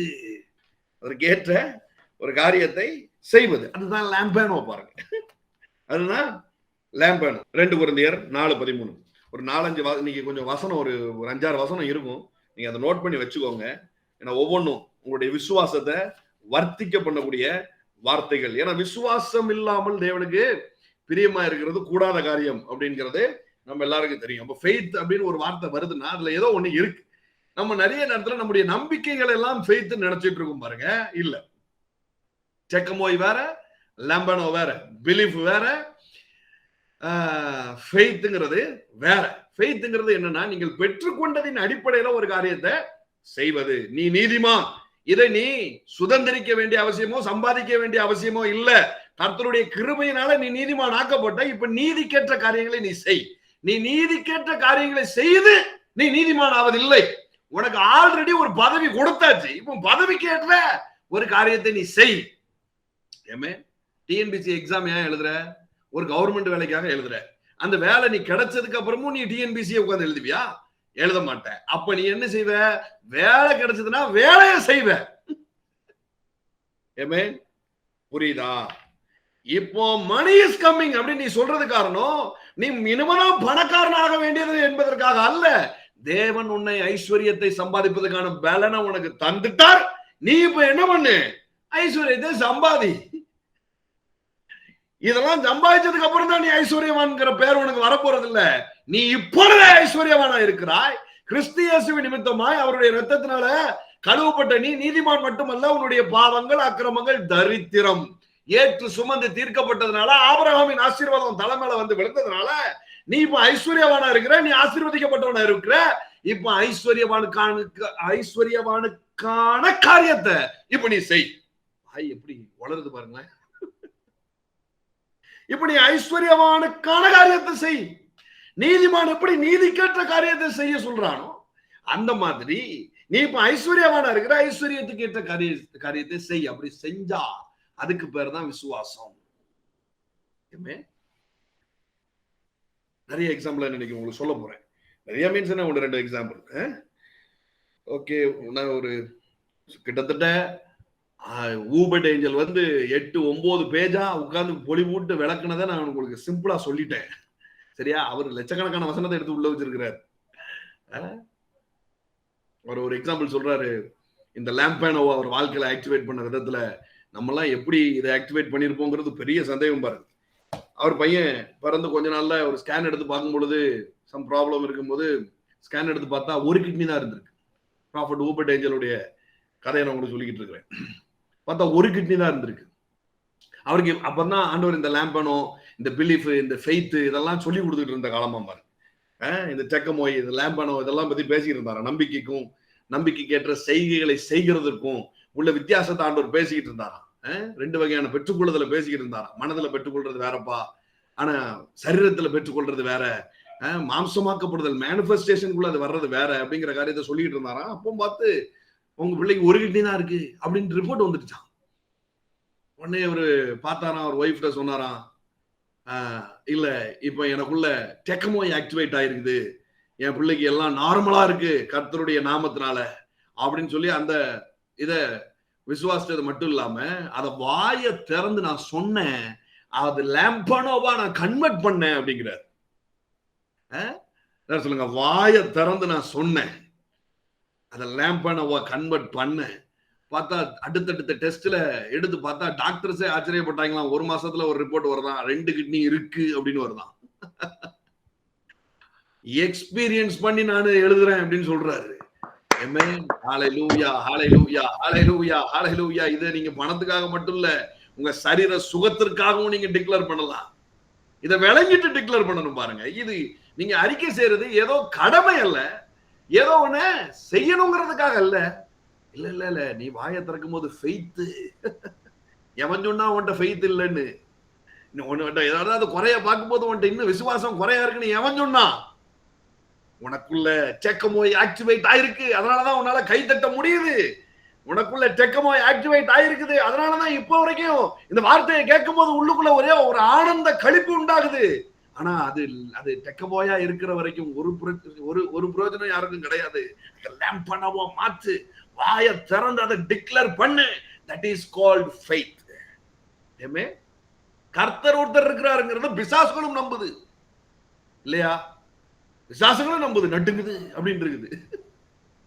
என்ன பிரயோஜனம்? பிசாசனால கர்த்தருக்கேற்ற விசுவாச கிரியை செய்ய முடியாது. ஆனா நீங்களும் நானும் அந்த கர்த்தரை எந்த விஷயத்துக்காக நம்புறோமோ அந்த விஷயத்துல நம்ம அடியெடுத்து வைக்க முடியும். அடியெடுத்து வைக்க முடியும். எப்போ திரள் உண்டாகும். எத்தனை பேர் திரளை பார்க்கணும்னு ஆசையா இருக்கீங்க? கர்த்தர் உங்களுக்கு தரதா இருந்தா அல்ற சில்லறையா தர மாட்டாரு, அள்ளி கிள்ளி தர மாட்டாரு. நான் உங்களுக்கு டிக்ளேர் பண்றேன், திரள் தான். அவர்கிட்ட சிங்குலரா ஒரு வார்த்தை வந்ததே இல்லைங்க. அவர்கிட்ட பேசினா சிங்குலரா அப்படி ஒண்ணு செய்யறேனே, ஒண்ணுலாம் இல்ல. அவர்கிட்ட போய் நீங்க கேட்டீங்கன்னா ஒண்ணுங்கிற வார்த்தையே வராது. உன்னை பெற்றுக்கோ அப்படி வரவே வராது. அழுகு, பெருகு, திரள் இப்படியேதான் வருது. வாயை திறந்தாலே ஏராளமும் தாராளமும் தான் அவர் உள்ளத்துல இருந்து வெளியில வருது பாருங்க. ராமனதும் மகப்பட்டும் ஒண்ணும் இல்ல. நீர் சொல்லுகிறபடி ஒரு நம்பிக்கை அவனுக்குள்ள உண்டாகும். அந்த நம்பிக்கை என்ன? இவர் சொன்னா அதுல ஏதோ ஒண்ணு நடக்க போகுது அப்படிங்கிற நம்பிக்கை வந்து, நம்பிக்கையாவே இருந்ததுன்னா கடல்ல உட்கார்ந்து வேடிக்கை பார்த்துட்டு இருக்க வேண்டியதான். ஆகிலும் நீர் சொல்லுகிறபடி நான் ஒரு காரியத்தை செய்ய போறேன் அப்படின்னு இறங்கினா பாருங்க, ஆழமா போ, வளைய போடுங்க போது பார்த்தா வடகு அமிழத்தக்கதாய் வளை கிளியத்தக்கதாய். ஹல்லேலூயா. இதுதான் ஃபெய்த் பாருங்க. இதுதான் ஃபெய்த். ஆகிலும் நீர் சொல்லுகிறபடி. எல்லாரும் சொல்லுங்க, ஆகிலும் நீர் சொல்லுகிறபடி. எப்பா எனக்கு ஒண்ணும் புரியல, எனக்கு ஒண்ணும் தெரியல, ஆனாலும் நீ சொல்லுதல்ல ராஜா, மணி இஸ் கம்மிங்னு சொல்லுது, அவ்வளவுதானே, நான் சொல்லுதேன் அப்படின்னு நீ முடிவு எடுத்துனா நீ ஃபெய்த்ல இருக்கிற. நீ உன்னோட அன்றாட வாழ்க்கையில ஒரு வேலையை செஞ்சுட்டு இருக்கிறிய, ஒரு வேலையை நீ செஞ்சிட்டு இருக்கல, வேலைக்கு போகலன்னா வேலைக்கு ஓடிரு.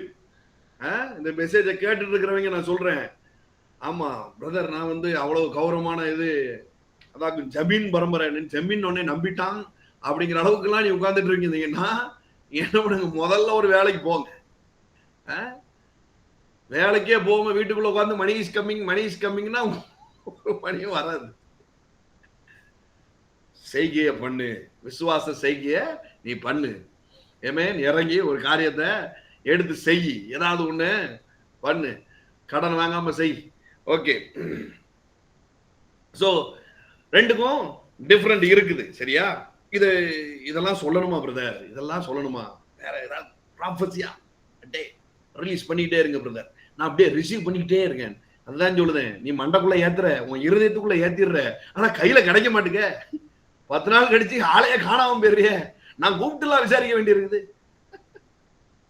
பிரதர் இப்படி கூட்டத்துல கண்டிச்சோரா ஓகேங்களா, நீங்க என்னைய தானே சொல்றீங்க அப்படின்னா நீங்க குற்றம் உணர்ச்சி ஆக வேண்டியது இல்லை.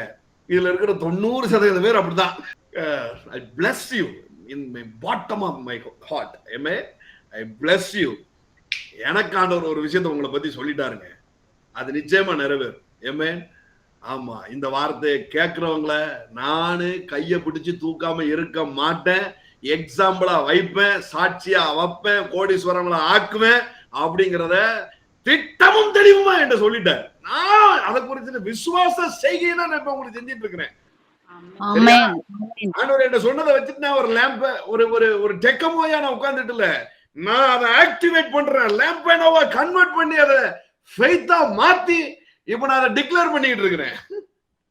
எனக்கு எனக்கு எனக்கு இருக்கிறது பேர் நம்பிக்கை இல்லை, எனக்கு இருக்கிறது பேர் விசுவாசம். அதனாலதான் இவ்வளவு போல்டா சொல்றேன். ஏமே, பல பேர் விமர்சிக்கிறாங்க, பல பேர் இதை தப்பா பேசுறாங்க, பல பேர் என்னை கழுவி ஊத்துறான், ஆனாலும் சிரிச்சுக்கிட்டே இதை நான் ஃபேஸ் பண்ணிட்டு இருக்கிறேன். ஏமே, ஹல்லேலூயா. சோ ஃபெய்த் அப்படின்னு வரும் பொழுது பாருங்க, விசுவாசம் இல்லாமல் தேவனுக்கு பிரியமா இருக்க முடியாது அப்படின்னு சொல்லுது. மார்க் 2வது அதிகாரத்துல ஒரு சம்பவம் நடக்குது. தேவன் கப்பர்நகூமுக்கு போகும்போது உங்களுக்கு தெரியும், ஒரு 4 பேர் என்ன பண்றாங்க, ஒரு பேரலைஸ்டான ஒருத்தரை குறித்து, ஒரு முடக்குவாதத்துல இருக்கிற ஒருத்தரை, திமிர்வாதக்காரன் அப்படின்னு இருக்குது தமிழ்ல. நானும் ரொம்ப திமிர் பிடிச்ச ஆளாரமா போல, கைய கால கெட்டி தான் தூக்கிட்டு வரணும் போல, அவ்வளவு திமிரா அவனுக்கு அப்படிங்கிறவங்களும் யோசிச்சேன். கடைசியில பார்த்தா திமிர்வாத காரணம்னா பக்கவாதம் வந்தவனா. ஏன்னா தமிழ்ல பார்த்து எழுத போனாதாடா, தப்பா புரிய வேண்டியது இருக்குல்ல நம்மளுக்கு. முடக்குவாதக்காரன் பாருங்க, அவனை என்ன பண்ணிருக்கிறாங்க, கட்டில வச்சு கட்டி தூக்கிட்டு வந்திருக்காங்க. நல்லத கவனிங்க, அவங்களுக்கு ஒரு விஷயம் உள்ள டெக்கமோ இருக்குது. என்ன, இயேசுங்கிற ஒருத்தர் இந்த ஊருக்குள்ள வந்திருக்கிறாரு, அவர் கப்பர்நகூமுக்கு வந்திருக்கிறாரு, அவர் நோய்களை குணமாக்குறவரா இருக்கிறாரு அப்படிங்கிறது அவங்களுக்கு தெரியும். தெரிஞ்சதுனாலேயே சுகத்தை அவங்க பெறது இல்ல. புரியுதா? கர்த்தர் சுகமளிக்க வல்லவர். எத்தனை பேர் கை தூக்குறீங்க? ஓ, உனக்கு சுகமளிக்க வல்லவருங்கும் போது அங்க போயிரும், புஷ்னு போயிரும். நம்ம செஞ்ச பாவத்துக்கும் நம்ம செஞ்ச காரியத்துக்கும் ஐயோ அப்படின்னு டெக்கமோயிலே இருக்குது. அது லம்பனவோ மாறல, பிலீஃப்ல இருக்குது, அது ஃபெய்த்தா மாறல, ஃபெய்த்தா மாறல. இப்ப பாருங்க, இவங்களுக்கு டெக்கமோ இருக்குது, இயேசு சுகமளிக்க வல்லவர், அதனால ஒரு பிரயோஜனமும் இல்ல. தூக்கிட்டு வந்தான் பாருங்க, தூக்கிட்டு வந்து கூரையை பிச்சான் பாருங்க, உள்ள இறங்கினான் பாருங்க. வேதம் சொல்லுது, அவர்கள் விசுவாசத்தை தேவன் கண்டு. உன் பிலீஃப் யாராலையும் பார்க்க முடியாது, ஆனா ஃபெய்த்த எல்லாராலையும் பார்க்க முடியும். ஃபெய்த்த எல்லாராலையும் பார்க்க முடியும். நான் விசுவாசிக்கிறேன் பிரதர், எப்ப மூஞ்ச பார்த்தாலே தெரியுது நீ விசுவாசிக்கல. உன் செய்கை காட்டி கொடுத்துரும், நீ என்ன செஞ்சிட்டு இருக்குங்கிறத காட்டி கொடுத்துரும் பாருங்க. நிறைய பேர் அழுதா அது விசுவாசம் இல்லை அப்படின்னு சொல்லி தராங்க. அது ஓரளவுக்கு உண்மைதான். ஆனா உங்க சிச்சுவேஷன்ல அழுதுகிட்டுனாலும் ஒரு வேலையை நீங்க செய்யுங்க. நான் உங்களுக்கு சொல்லித்தரேன், சிம்பிளா சொல்லித்தரேன். பிரதர் கஷ்டமா இருக்கு பிரதர், அழுதுட்டேன், எனக்கு அதனால விசுவாசம் இல்லையோ அப்படின்னு நீங்க நினைச்சிடாதீங்க. இல்ல, அழுதா கூட விசுவாசம் இருக்குது. சுத்தமா கண்ணீரே வரல அப்படின்னா தான் விசுவாசமே இல்லைன்னு அர்த்தம். இனி அழுது ஒரு பிரயோஜனம் இல்ல அப்படிங்கிற அளவுக்கு வந்தா விசுவாசம் இல்லைன்னு அர்த்தம். நீ அழுதையா, உனக்குள்ள விசுவாசம் இருக்கு, ஒண்ணும் நீ அதை குறிச்சு குற்ற உணர்ச்சிக்கு ஆளாயிராத. ஆனா ஏதாவது ஒண்ணு செய். ஏமே, இறங்கி போ, ஆழத்துக்கு போ. ஆண்டவரே, ஆழத்துக்கு போவா, வலது பக்கம் போடவா, இடது பக்கம் போடவா, தெளிவா சொல்லுங்க. நீ வலையா தூக்குடே, நீ போடுற இடத்துல மீன் வரும். முதல்ல வலைய தூக்குறதுக்கு முன்னாடி 100 கேள்வி கேட்டுட்டு இருக்காத. உன் கையில விளக்கு இருக்கா? பெட்டர் மாஸ் விளக்கு தான் வேணும்னு நிக்காத.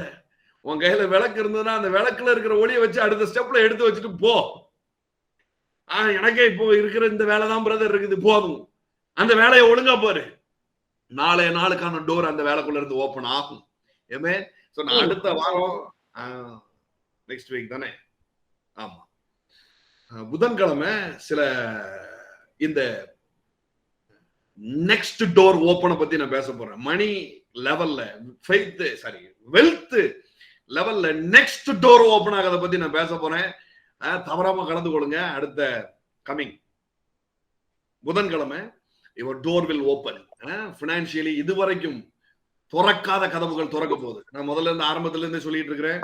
இந்த 3 மாதம் தான், 3 மாதம் தான், சாரி 3 மாதம். அதுக்கப்புறம் வேற சீரியஸ் நம்ம பேச போயிருவோம். பட் 3 மாதம் ஒரு பெரிய அஸ்திவாரத்தை நான் போட்டுட்டு இருக்கிறேன். மணி இஸ் கம்மிங்கிற அஸ்திவாரத்தை நான் போட்டுட்டு இருக்கிறேன். அதுக்கப்புறம் தட்டுனாலாம் காசு வந்துகிட்டே இருக்கும். கையை தட்டினா காசு வரும், விசில் அடிச்சா காசு வரும், ஆமென் ஹல்லேலூயா ஆமென்னு சொன்னா காசு வரும். முதல்ல ஒரு அஸ்திவாரத்தை, ஒரு சிஸ்டம் ஃபார்ம் பண்ணி வைக்கணும். ஆமென்.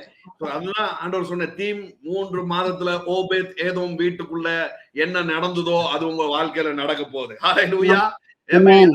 தீம் பாருங்க. இதை சொல்லி முடிச்சுட்டு அடுத்த காரியத்துக்கு நம்ம டிராவல் ஆகி போக போறோம். அடுத்த நிலைக்குள்ள போக போறோம். ஒவ்வொரு டோரா ஓபன் ஆகிட்டு இருக்குது. அதுல புதன்கிழமை இதுவரை நீங்கள் கண்டிராத ஒரு டோர் ஓபன் ஆகுது. அது உங்களுடைய எனிமியை பயமுறுத்தும். ஆமென் ஹல்லேலூயா. உங்களுடைய விரோதிய ஸ்டன் ஆக்கி அப்படியே நிக்க வச்சிரும். அது வரைக்கும் எதிர்த்து மண்ணள்ளி போட்டவங்களா அதுக்கப்புறம் ஹேண்ட்ஸ் அப் பண்ணிட்டு நிக்கிற அளவுக்கு ஆக போகுது. ஹல்லேலூயா. உங்கள் ஐஸ்வர்யம் உங்கள் விரோதியை பயமுறுத்தும். ஆமென். நான் பார்த்திருக்கிறேன், கண் கூட பார்த்திருக்கேன், நீங்களே பார்த்திருக்கலாம். கஞ்சிக்கே வெளியிலாத இருப்பாங்க.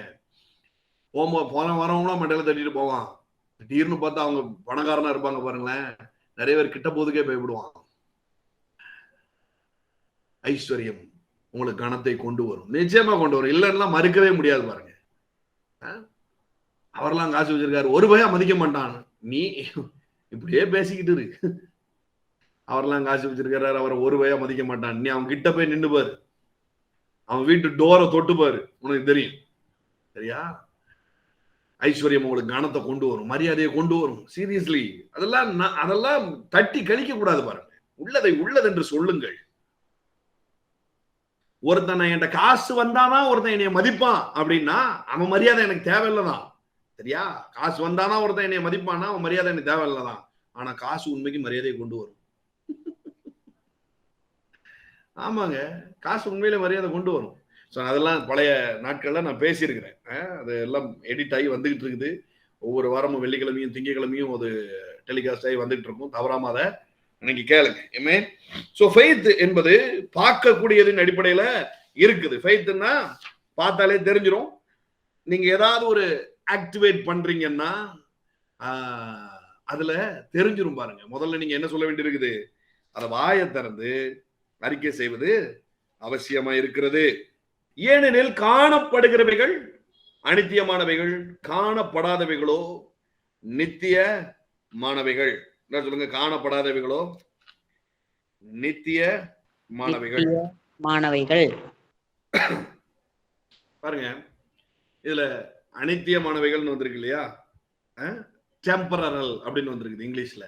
டெம்பரவரி இந்த வார்த்தை நம்மளுக்கு நல்லா புரியும். தற்காலிகம் இந்த வார்த்தை நம்மளுக்கு புரியும். இந்த அனித்தியமானவைகள் அப்படிங்கும் போது அது நம்மளுக்கு அவ்வளவா அண்டர்ஸ்டாண்ட் ஆக மாட்டேங்குது. தற்காலிகமானவைகள். இந்த தற்காலிகமானவைகளை நம்ம என்ன பண்ண முடியும்? சேஞ்ச் பண்ண முடியும். லேம்பனோவை வைத்து ஃபெய்த்தை வச்சு இதை என்ன பண்ண முடியும்? நம்மளால இதை என்ன பண்ண முடியும்? இந்த காரியத்தை மாத்த முடியும். நிரந்தரமான காரியத்தை நம்முடைய வாழ்க்கையில கொண்டு வர முடியும் பாருங்க. அப்படி முடியும் தன்மை இருக்கு பாத்தீங்களா? முடியும் தன்மை, அதுக்கு பேர் தான் ஃபெய்த். முடியும் அப்படிங்கிற தன்மைக்கு பேர் தான் என்னது? ஃபெய்த். எல்லாரும் சொல்லுங்க, அனித்தியமானவைகள். நான் உங்களுக்கு டிக்ளேர் பண்றேன், இன்னைக்கு நீங்க பார்த்துட்டு இருக்கிற பண பற்றாக்குறை, குடும்ப பிரச்சனை, நோய், பலவீனம், இது எல்லாம் தற்காலிகம். எல்லாம் தற்காலிகம், எல்லாம் தற்காலிகம். இதை நீங்க தற்காலிகம் என்று ஏற்றுக்கொள்ளும் பொழுது, அல்லேலூயா, இதை தற்காலிகம் சொல்லி நீங்க டிக்ளேர் பண்ணும் போது நிரந்தரமான காரியம் உங்க வாழ்க்கையில ஆக்டிவேட் ஆகுது பாருங்க. ஏமே, சுதந்திரிங்க, சுதந்திரிங்க, சுதந்திரிங்க. கமான், ஏமே, சுதந்திரிங்க. ஆமென், ஆமென். தற்காலிகம், இதெல்லாம் தற்காலிகமானது. ஓ ராபா சாந்தலபா ரிதலபா மார்பாதாகா மடரதலபா ஷியாந்தலபா.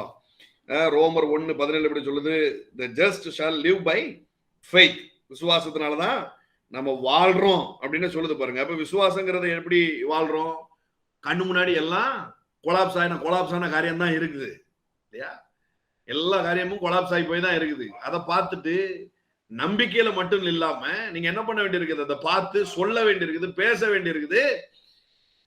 காணப்படுகிறவைகள் அனித்தியமா தற்காலிகமா இருக்குது அப்படிங்கிறத உள்ளார நீங்க நம்ப வேண்டியிருக்குது. மட்டுமல்ல, நிரந்தரமான காரியமாய் உங்களுக்கு என்ன நடக்க வேண்டும் என்பதை நீங்க டிக்ளேர் பண்ண வேண்டியிருக்குது. ஒவ்வொரு ஸ்டெப்லயும் அது இருக்குது.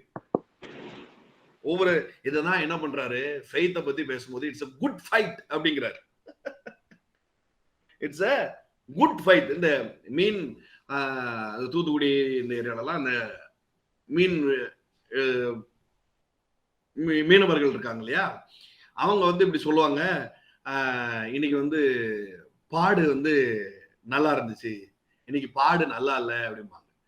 இந்த திருநெல்வேலி சைட்ல எல்லாம் பாடு அப்படிங்கிற வார்த்தை எப்படின்னா கஷ்டம் அப்படிங்கிறதுக்கான வார்த்தைக்கு பாடா படுத்திட்டான் அப்படின்னு சொல்லுவோம் இல்லையா? கஷ்டங்கிற வார்த்தைக்கு ஈக்குவலான ஒரு வார்த்தை பாருங்க. ஆனா அவங்க சொல்லும் பொழுது பாடு நல்லா இருந்துச்சு அப்படின்னு சொல்லுவாங்க. சரியா? பாடு நல்லா இருந்துச்சுன்னா கஷ்டம் நல்லா இருந்துச்சு அப்படி எடுத்துக்கிட கூடாது. பாடு அப்படிங்கிறது உண்மையான தூய தமிழ் வார்த்தை என்னன்னா வேலை. வேலை நல்லா இருந்துச்சு. பாடு நல்லா இருந்துச்சுன்னா அவங்க அர்த்தம் என்ன அப்படின்னா வேலை நல்லா இருந்துச்சு. இன்னைக்கு பட்ட கஷ்டம் நல்லா இருந்துச்சு இல்ல, இன்னைக்கு பட்ட கஷ்டத்தினால ஒரு பலன் வந்தது பாரு, அந்த பலன் நல்லா இருந்துச்சு. அததான் அவங்க சொல்றாங்க. இன்னைக்கு வந்த கஷ்டத்தினால ஒரு பலன் வந்துச்சு, அந்த பலன் நல்லா இருந்துச்சு. அப்படி பாடு நல்லா இருந்துச்சு அப்படின்னு உடனே நல்ல கஷ்டப்பட்டுட்டான் போல. அப்படி இல்ல, குட் ஃபைட் அப்படின்னு சொல்லுது. ஃபெய்த் நம்ம சொல்லும் பொழுது குட் ஃபைட் அப்படின்றது. குட் ஃபைட்னா நல்ல சண்டை போட்டான் அப்படிங்கிறது இல்ல, சண்டையில இவன் ஜெயிச்சான், அததான் குட் ஃபைட் அப்படிங்கிறது பாருங்க. ஃபெய்த்னு சொல்லும் பொழுது ஆல்ரெடி நீ ஜெயிச்சிட்ட, இது நல்ல போராட்டம். எல்லாம் சொல்லு, இது நல்ல போராட்டம், ஆல்ரெடி நான் ஜெயிச்சிட்டேன். இது பேரே ஆண்டவர் சொல்றாரு குட் ஃபைட். எல்லாம் சொல்லுங்க, குட் ஃபைட், குட் ஃபைட். இந்த போராட்டம் அப்படிங்கிற உடனே நீங்க வந்து லூசிபர் பிசாஸ் அவனுக்கும் எனக்குமான சண்டை அப்படின்னு மட்டும் தயவு செய்து நினைச்சிடாதீங்க. அது எல்லா ரீதியிலையும் கிடையாது. சரியா? எல்லா ரீதியிலையும் கிடையாது. மனதுக்குள்ளேதான் போராட்டமே நிறைய உண்டா இருக்குது. இப்ப இந்த மனதுக்குள்ள போராட்டம் நீ ஜெயிச்சிட்டனா பிசாஸ் எல்லாம் மேட்ரே கிடையாது. உன் மனசை ஜெயிக்கிறது தான் பெருசு. உன் நம்பிக்கையில இருக்கிறத நீ ஃபெய்த்தா தூக்குறது தான் பெருசு. உன் நம்பிக்கையில இருக்கிறத நீ ஃபெய்த்தா கன்வெர்ட் பண்றதுதான் பெருசு பாருங்க. பிசாசுகளும் நம்புது. அந்த மாதிரி நம்பிக்கிட்டே உட்காராம உன் ஃபெய்த்துக்கு ஏற்ற காரியத்தை நீ செய்யணும் பாருங்க. ஈசாக்க பலி கேட்கிறார் ஆண்டவர் ஆபிரகாம்கிட்ட இல்லையா? ஈசாக்க பலி கேட்கிறார். அவன் புதிய ஏற்பாட்டுல சொல்லும் பொழுது இப்படி வருது, எரிந்து போன சாம்பல்ல இருந்து அவனை உயிரோட எழுப்புவார் அப்படிங்கிறத அவன் நம்பி இருக்கிறான் பாருங்க.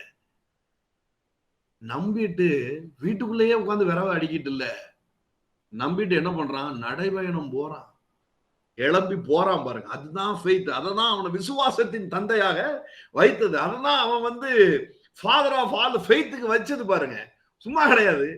நான் சொல்லட்டா, உங்களுடைய ஒவ்வொரு ஸ்டெப்பும் ஃபெய்த் தான். ஏமே, விசுவாசத்தினால வாழ்கிறோம், விசுவாசத்தினால் நாங்கள் பிழைத்திருக்கிறோம் அப்படின்னு இருக்குது. விசுவாசத்தினால பிழைத்திருக்கிறதுனா எப்படி?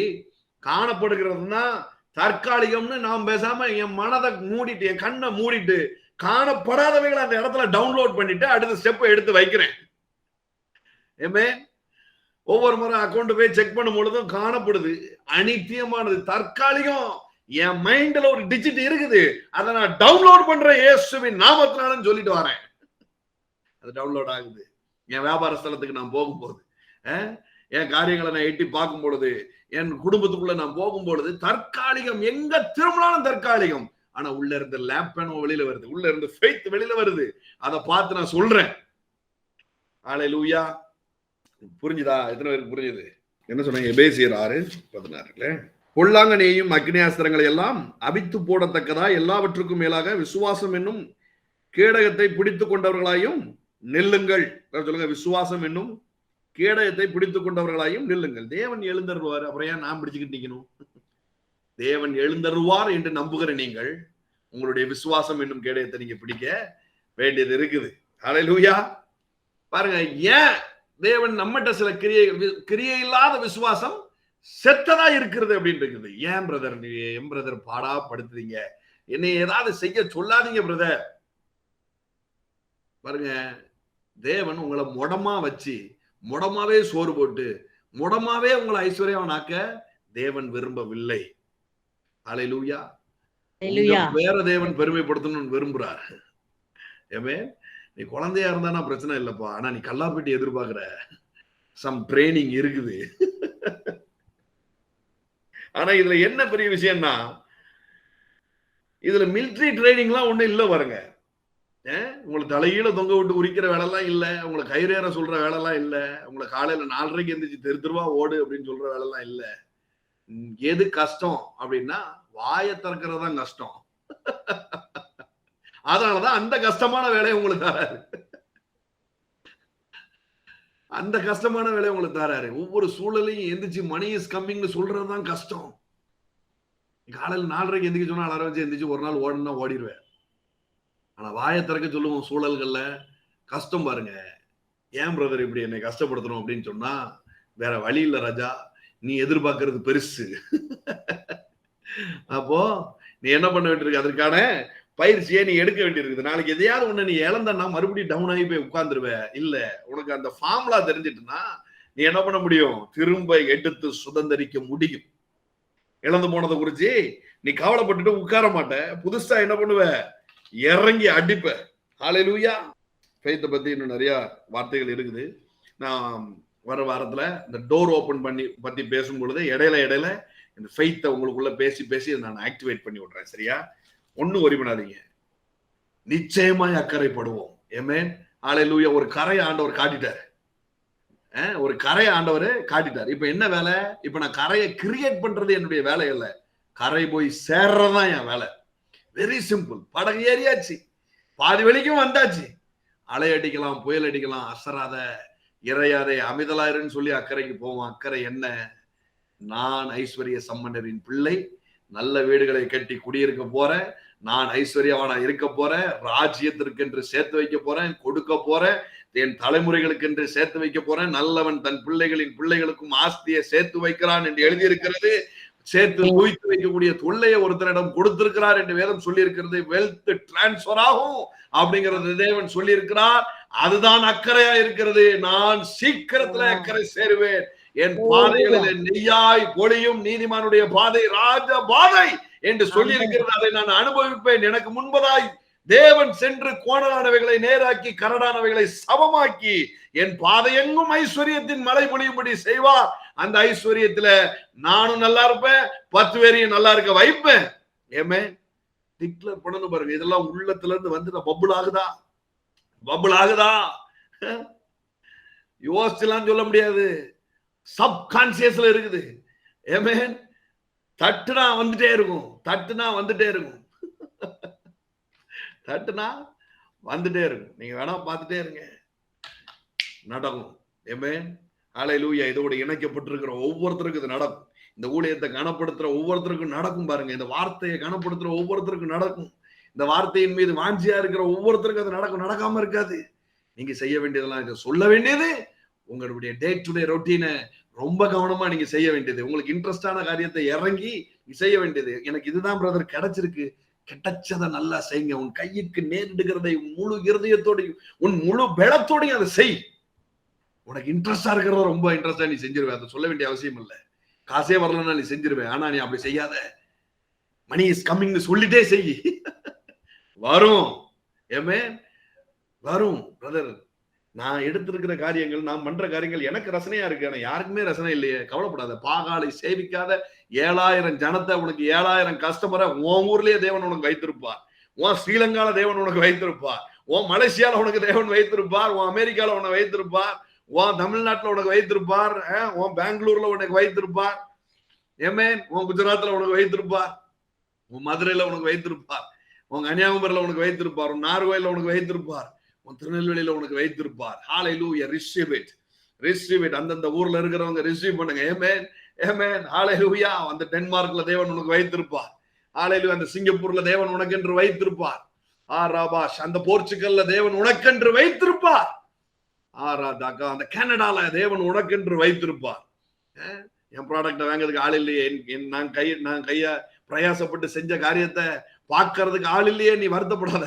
நீ சொல்லு, money is coming, money is coming. God will compel some people. Hallelujah. தேவன் சில மனிதர்களை கம்பல் பண்ணுவார் உண்ட வந்து கொடுக்கும்படியா. யாத்திராகமம் 36:6. ஒவ்வொரு காரியமும் இப்ப நான் வாசிக்க புரிய ஒரு காரியத்தை நீங்க விளங்கிடணும்.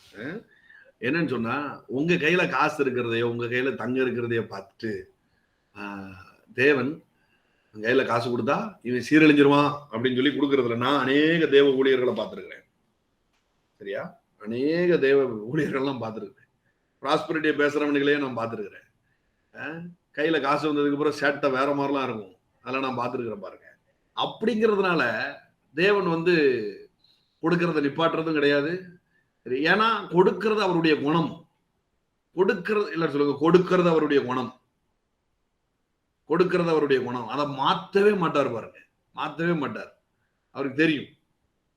அதனாலதான் ஐஸ்வர்யம் பெருகும் போது அதன் மீது மனதை வைக்காதே அப்படிங்கிறாரு. ஆனா சிலர் வைக்காங்கிறதுனால ஐஸ்வர்யத்தை பார்த்த உடனே இவனும் ஐஸ்வர்யத்தின் மீது மனதை வைத்திருமா அப்படிங்கிறதுனால நான் கொடுக்காம இருக்கேன் அப்படின்னு மட்டும் நீங்க தப்பா யோசிச்சிடாதீங்க. அது தேவனை நீங்க மட்டுப்படுத்துறது. சரியா?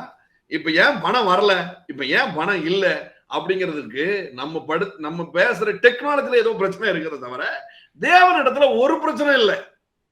அது எப்பவுமே உங்களுடைய அடிமனதுல நீங்க வைத்திருக்க வேண்டிய ஒரு காரியம். இன்னைக்கு பண பற்றாக்குறைக்கு தேவன் அவரு எல்லா பணக்காரங்க கையில இருக்கிற பைபிள் தான் என் கையிலயும் இருக்குது, உங்க கையிலயும் இருக்குது. அவங்களுக்கு நடந்திருக்குது. ஏன் எனக்கு நடக்கலன்னா என் டெக்னாலஜில ஏதோ பிரச்சனை. இப்ப நான் சரி பண்ணிட்டேன், வந்துகிட்டே இருக்கு. அதை போட்டு நோண்ட ஏன் இவ்வளவு நாள் வரல அப்படிங்கிற கேள்வி எல்லாம் இன்னைக்கு தேவையில்லை. சரியா? இன்னையில இருந்து வரும். அதை நான் நம்ப போறேன். ஹல்லேலூயா. இந்த ஒவ்வொரு காரியமும் தேவன் எவ்வளவு தாராளமா இருக்கிறார் அப்படிங்கிறது தான் ரொம்ப முக்கியம். இவன் கண்ணுக்குட்டி செய்வான். யாரு? இஸ்ரவேல் ஜனம் கண்ணுக்குட்டி செய்வாங்கிறது தெரியும். அப்புறம் ஏன் தங்கத்தை கொடுத்தாரு? இதை எக்ஸாம்பிளா எடுத்து வச்சுட்டு இன்னைக்கு என்ன தெரியுமா சொல்லுவாங்க? தங்கம் வேண்டாம், ஏன்னா அதை வச்சு நம்ம கண்ணுக்குட்டி செஞ்சிருவோம் அப்படிம்பாங்க. நீ செஞ்சிருவியா இருக்கும், ஒரு வேளை உனக்கு வேண்டாம், நான் விட்டுரு. ஆனா நான் செய்ய மாட்டேன். எனக்கு அந்த நம்பிக்கை இருக்குது, நான் செய்ய மாட்டேன். ஏமே சொல்லுங்க, கண்ணுக்குட்டியை செய்ய மாட்டேன். தங்கம் வந்தா என் பிள்ளைகளுக்கு போட்டு நான் அழகு பார்ப்பேன். ஏன்னா ஆண்டவர் சொல்லி இருக்கிறார். இதை நம்ம ஏற்கனவே வாசிச்சு காட்டணும் இல்லையா? அவன் பிள்ளைகளுக்கு போட்டு விடுங்கன்னு சொல்லி இருக்கிறார். தங்கம் வந்தா எனக்கு போட்டுக்கிடுவேன், என் பிள்ளைகளுக்கு போட்டு விட்டு நான் அழகு பார்ப்பேன். நான் அதை வச்சு கண்ணுக்குட்டி செய்ய மாட்டேன். கண்ணுக்குட்டின்னு உடனே கண்ணுக்குட்டி பணம் வச்சு டாலர் போட்டுறாங்க அப்படி இல்லை பாருங்க. அது இல்ல, வேற விக்கிரகத்தை என்ன கர்த்தரை அன்றி வேற ஒண்ண வணங்கும்படியா நீ என்ன பண்ணிடாத, செஞ்சிடாத. தங்கத்தை தொட்டு கும்பிட்டுட்டு தங்கம் தான் என்னுடைய தெய்வம்னு சொல்லிட்டு இருக்காத அப்படிங்கிறதுக்காக சொல்லியிருக்கு. இங்க பாருங்க, ஒரு அற்புதமான ஒரு காரியம் நடக்குது. 6வது வசனம் 36. அப்பொழுது மோசே, இனி புருஷர்களாவது ஸ்திரீகளாவது பரிசுத்தத்திற்கு செலுத்துகின்ற காணிக்கையாக ஒரு வேலையும் செய்ய வேண்டாம், இல்ல சொல்லுங்க, ஒரு வேலையும் செய்ய வேண்டாம் என்று பாளையம் எங்கும் கூறும்படி கட்டளையிட்டான். இவ்விதமாய் ஜனங்கள் கொண்டு வருகிறது நிறுத்தப்பட்டது. செய்ய வேண்டிய எல்லா வேலைகளுக்கும் போதுமான பொருட்கள் இருந்ததும் அல்லாமல் அதிகமாயும் இருந்தது. நான் சொல்றேன், எதுக்காக நீங்க வெயிட் பண்ணிட்டு இருக்கீங்களோ அதுல எல்லாம் அதிகமா இருக்கும். ஏமே பிள்ளைங்க படிப்பு, திருமணம், வீடு கட்டுறது, எல்லா காரியத்திலும் சரி அதிகமா இருக்கும். சொல்லுங்க, அதிகமா இருக்கும், அதிகமா இருக்கும். நடக்குமா பிரதர்? நடந்திருக்கு பிரதர். காணிக்க வேண்டாம்னு சொல்ற ஊழியக்காரனை பார்த்திருக்கீங்களா ஐயா?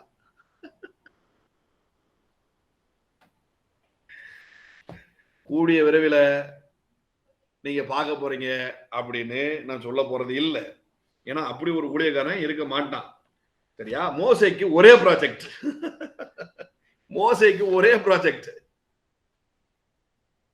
அவனுக்கு ஒரே மினிஸ்ட்ரி. ஜனங்களை தூக்கணும், பாடும் தேனும் ஓடுகிற நலமும் விசாலமான தேசத்துக்கு கொண்டு போகணும். Single ministry.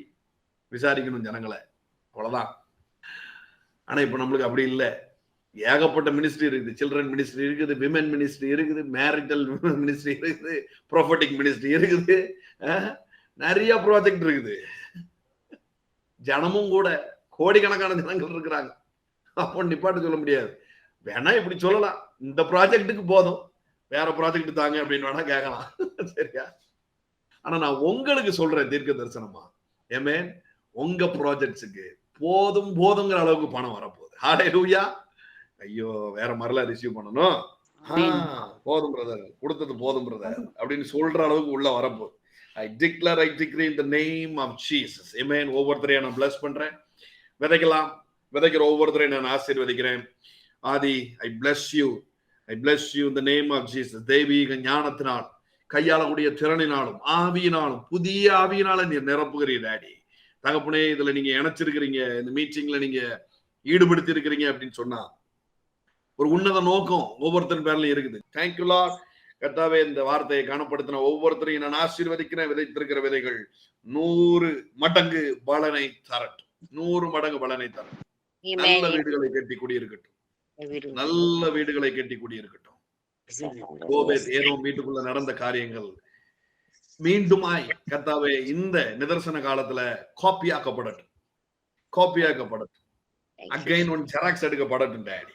S father, yes father. வேதத்தை காட்ட வேண்டியதில்லை, இனி எங்களை நாங்க காட்டட்டும். ஓபேத் ஏதோம் வீடு எப்படிப்பா பிளஸிங் ஆனிச்சு, எங்களை பார்த்தா தெரியலையா அப்படின்னு சொல்லட்டும். அந்த மாதிரியான திருப்பு முனைகள் நடக்கட்டும். இயேசுவின் நாமத்தினால பிதாவே, ஆமென்.